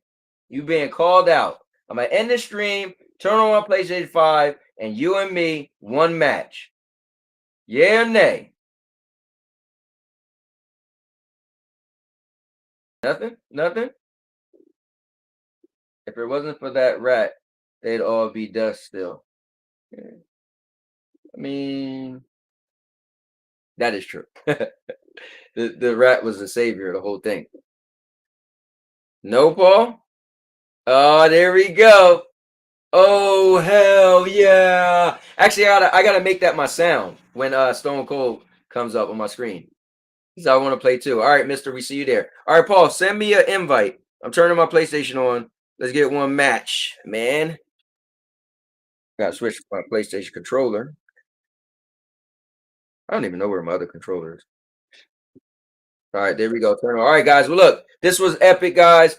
I had a lot of fun. Thank you guys so much. And I'm gonna be back tomorrow with special guest Rude Diggs, and it's gonna be good because he made his gaming choice, and you guys are gonna get to see what he decided to choose for his gaming platform of choice. So with that said, I got my screen turned on, my PlayStation turned on me, and I need to switch it back, which is not cool. All right, here we go. All right, now I can end it because couldn't see. Let's see. All right, there we go. All right. So with that said, guys, and now your mama knows. And now your mama knows. Bruce, unleash the baby god dragon!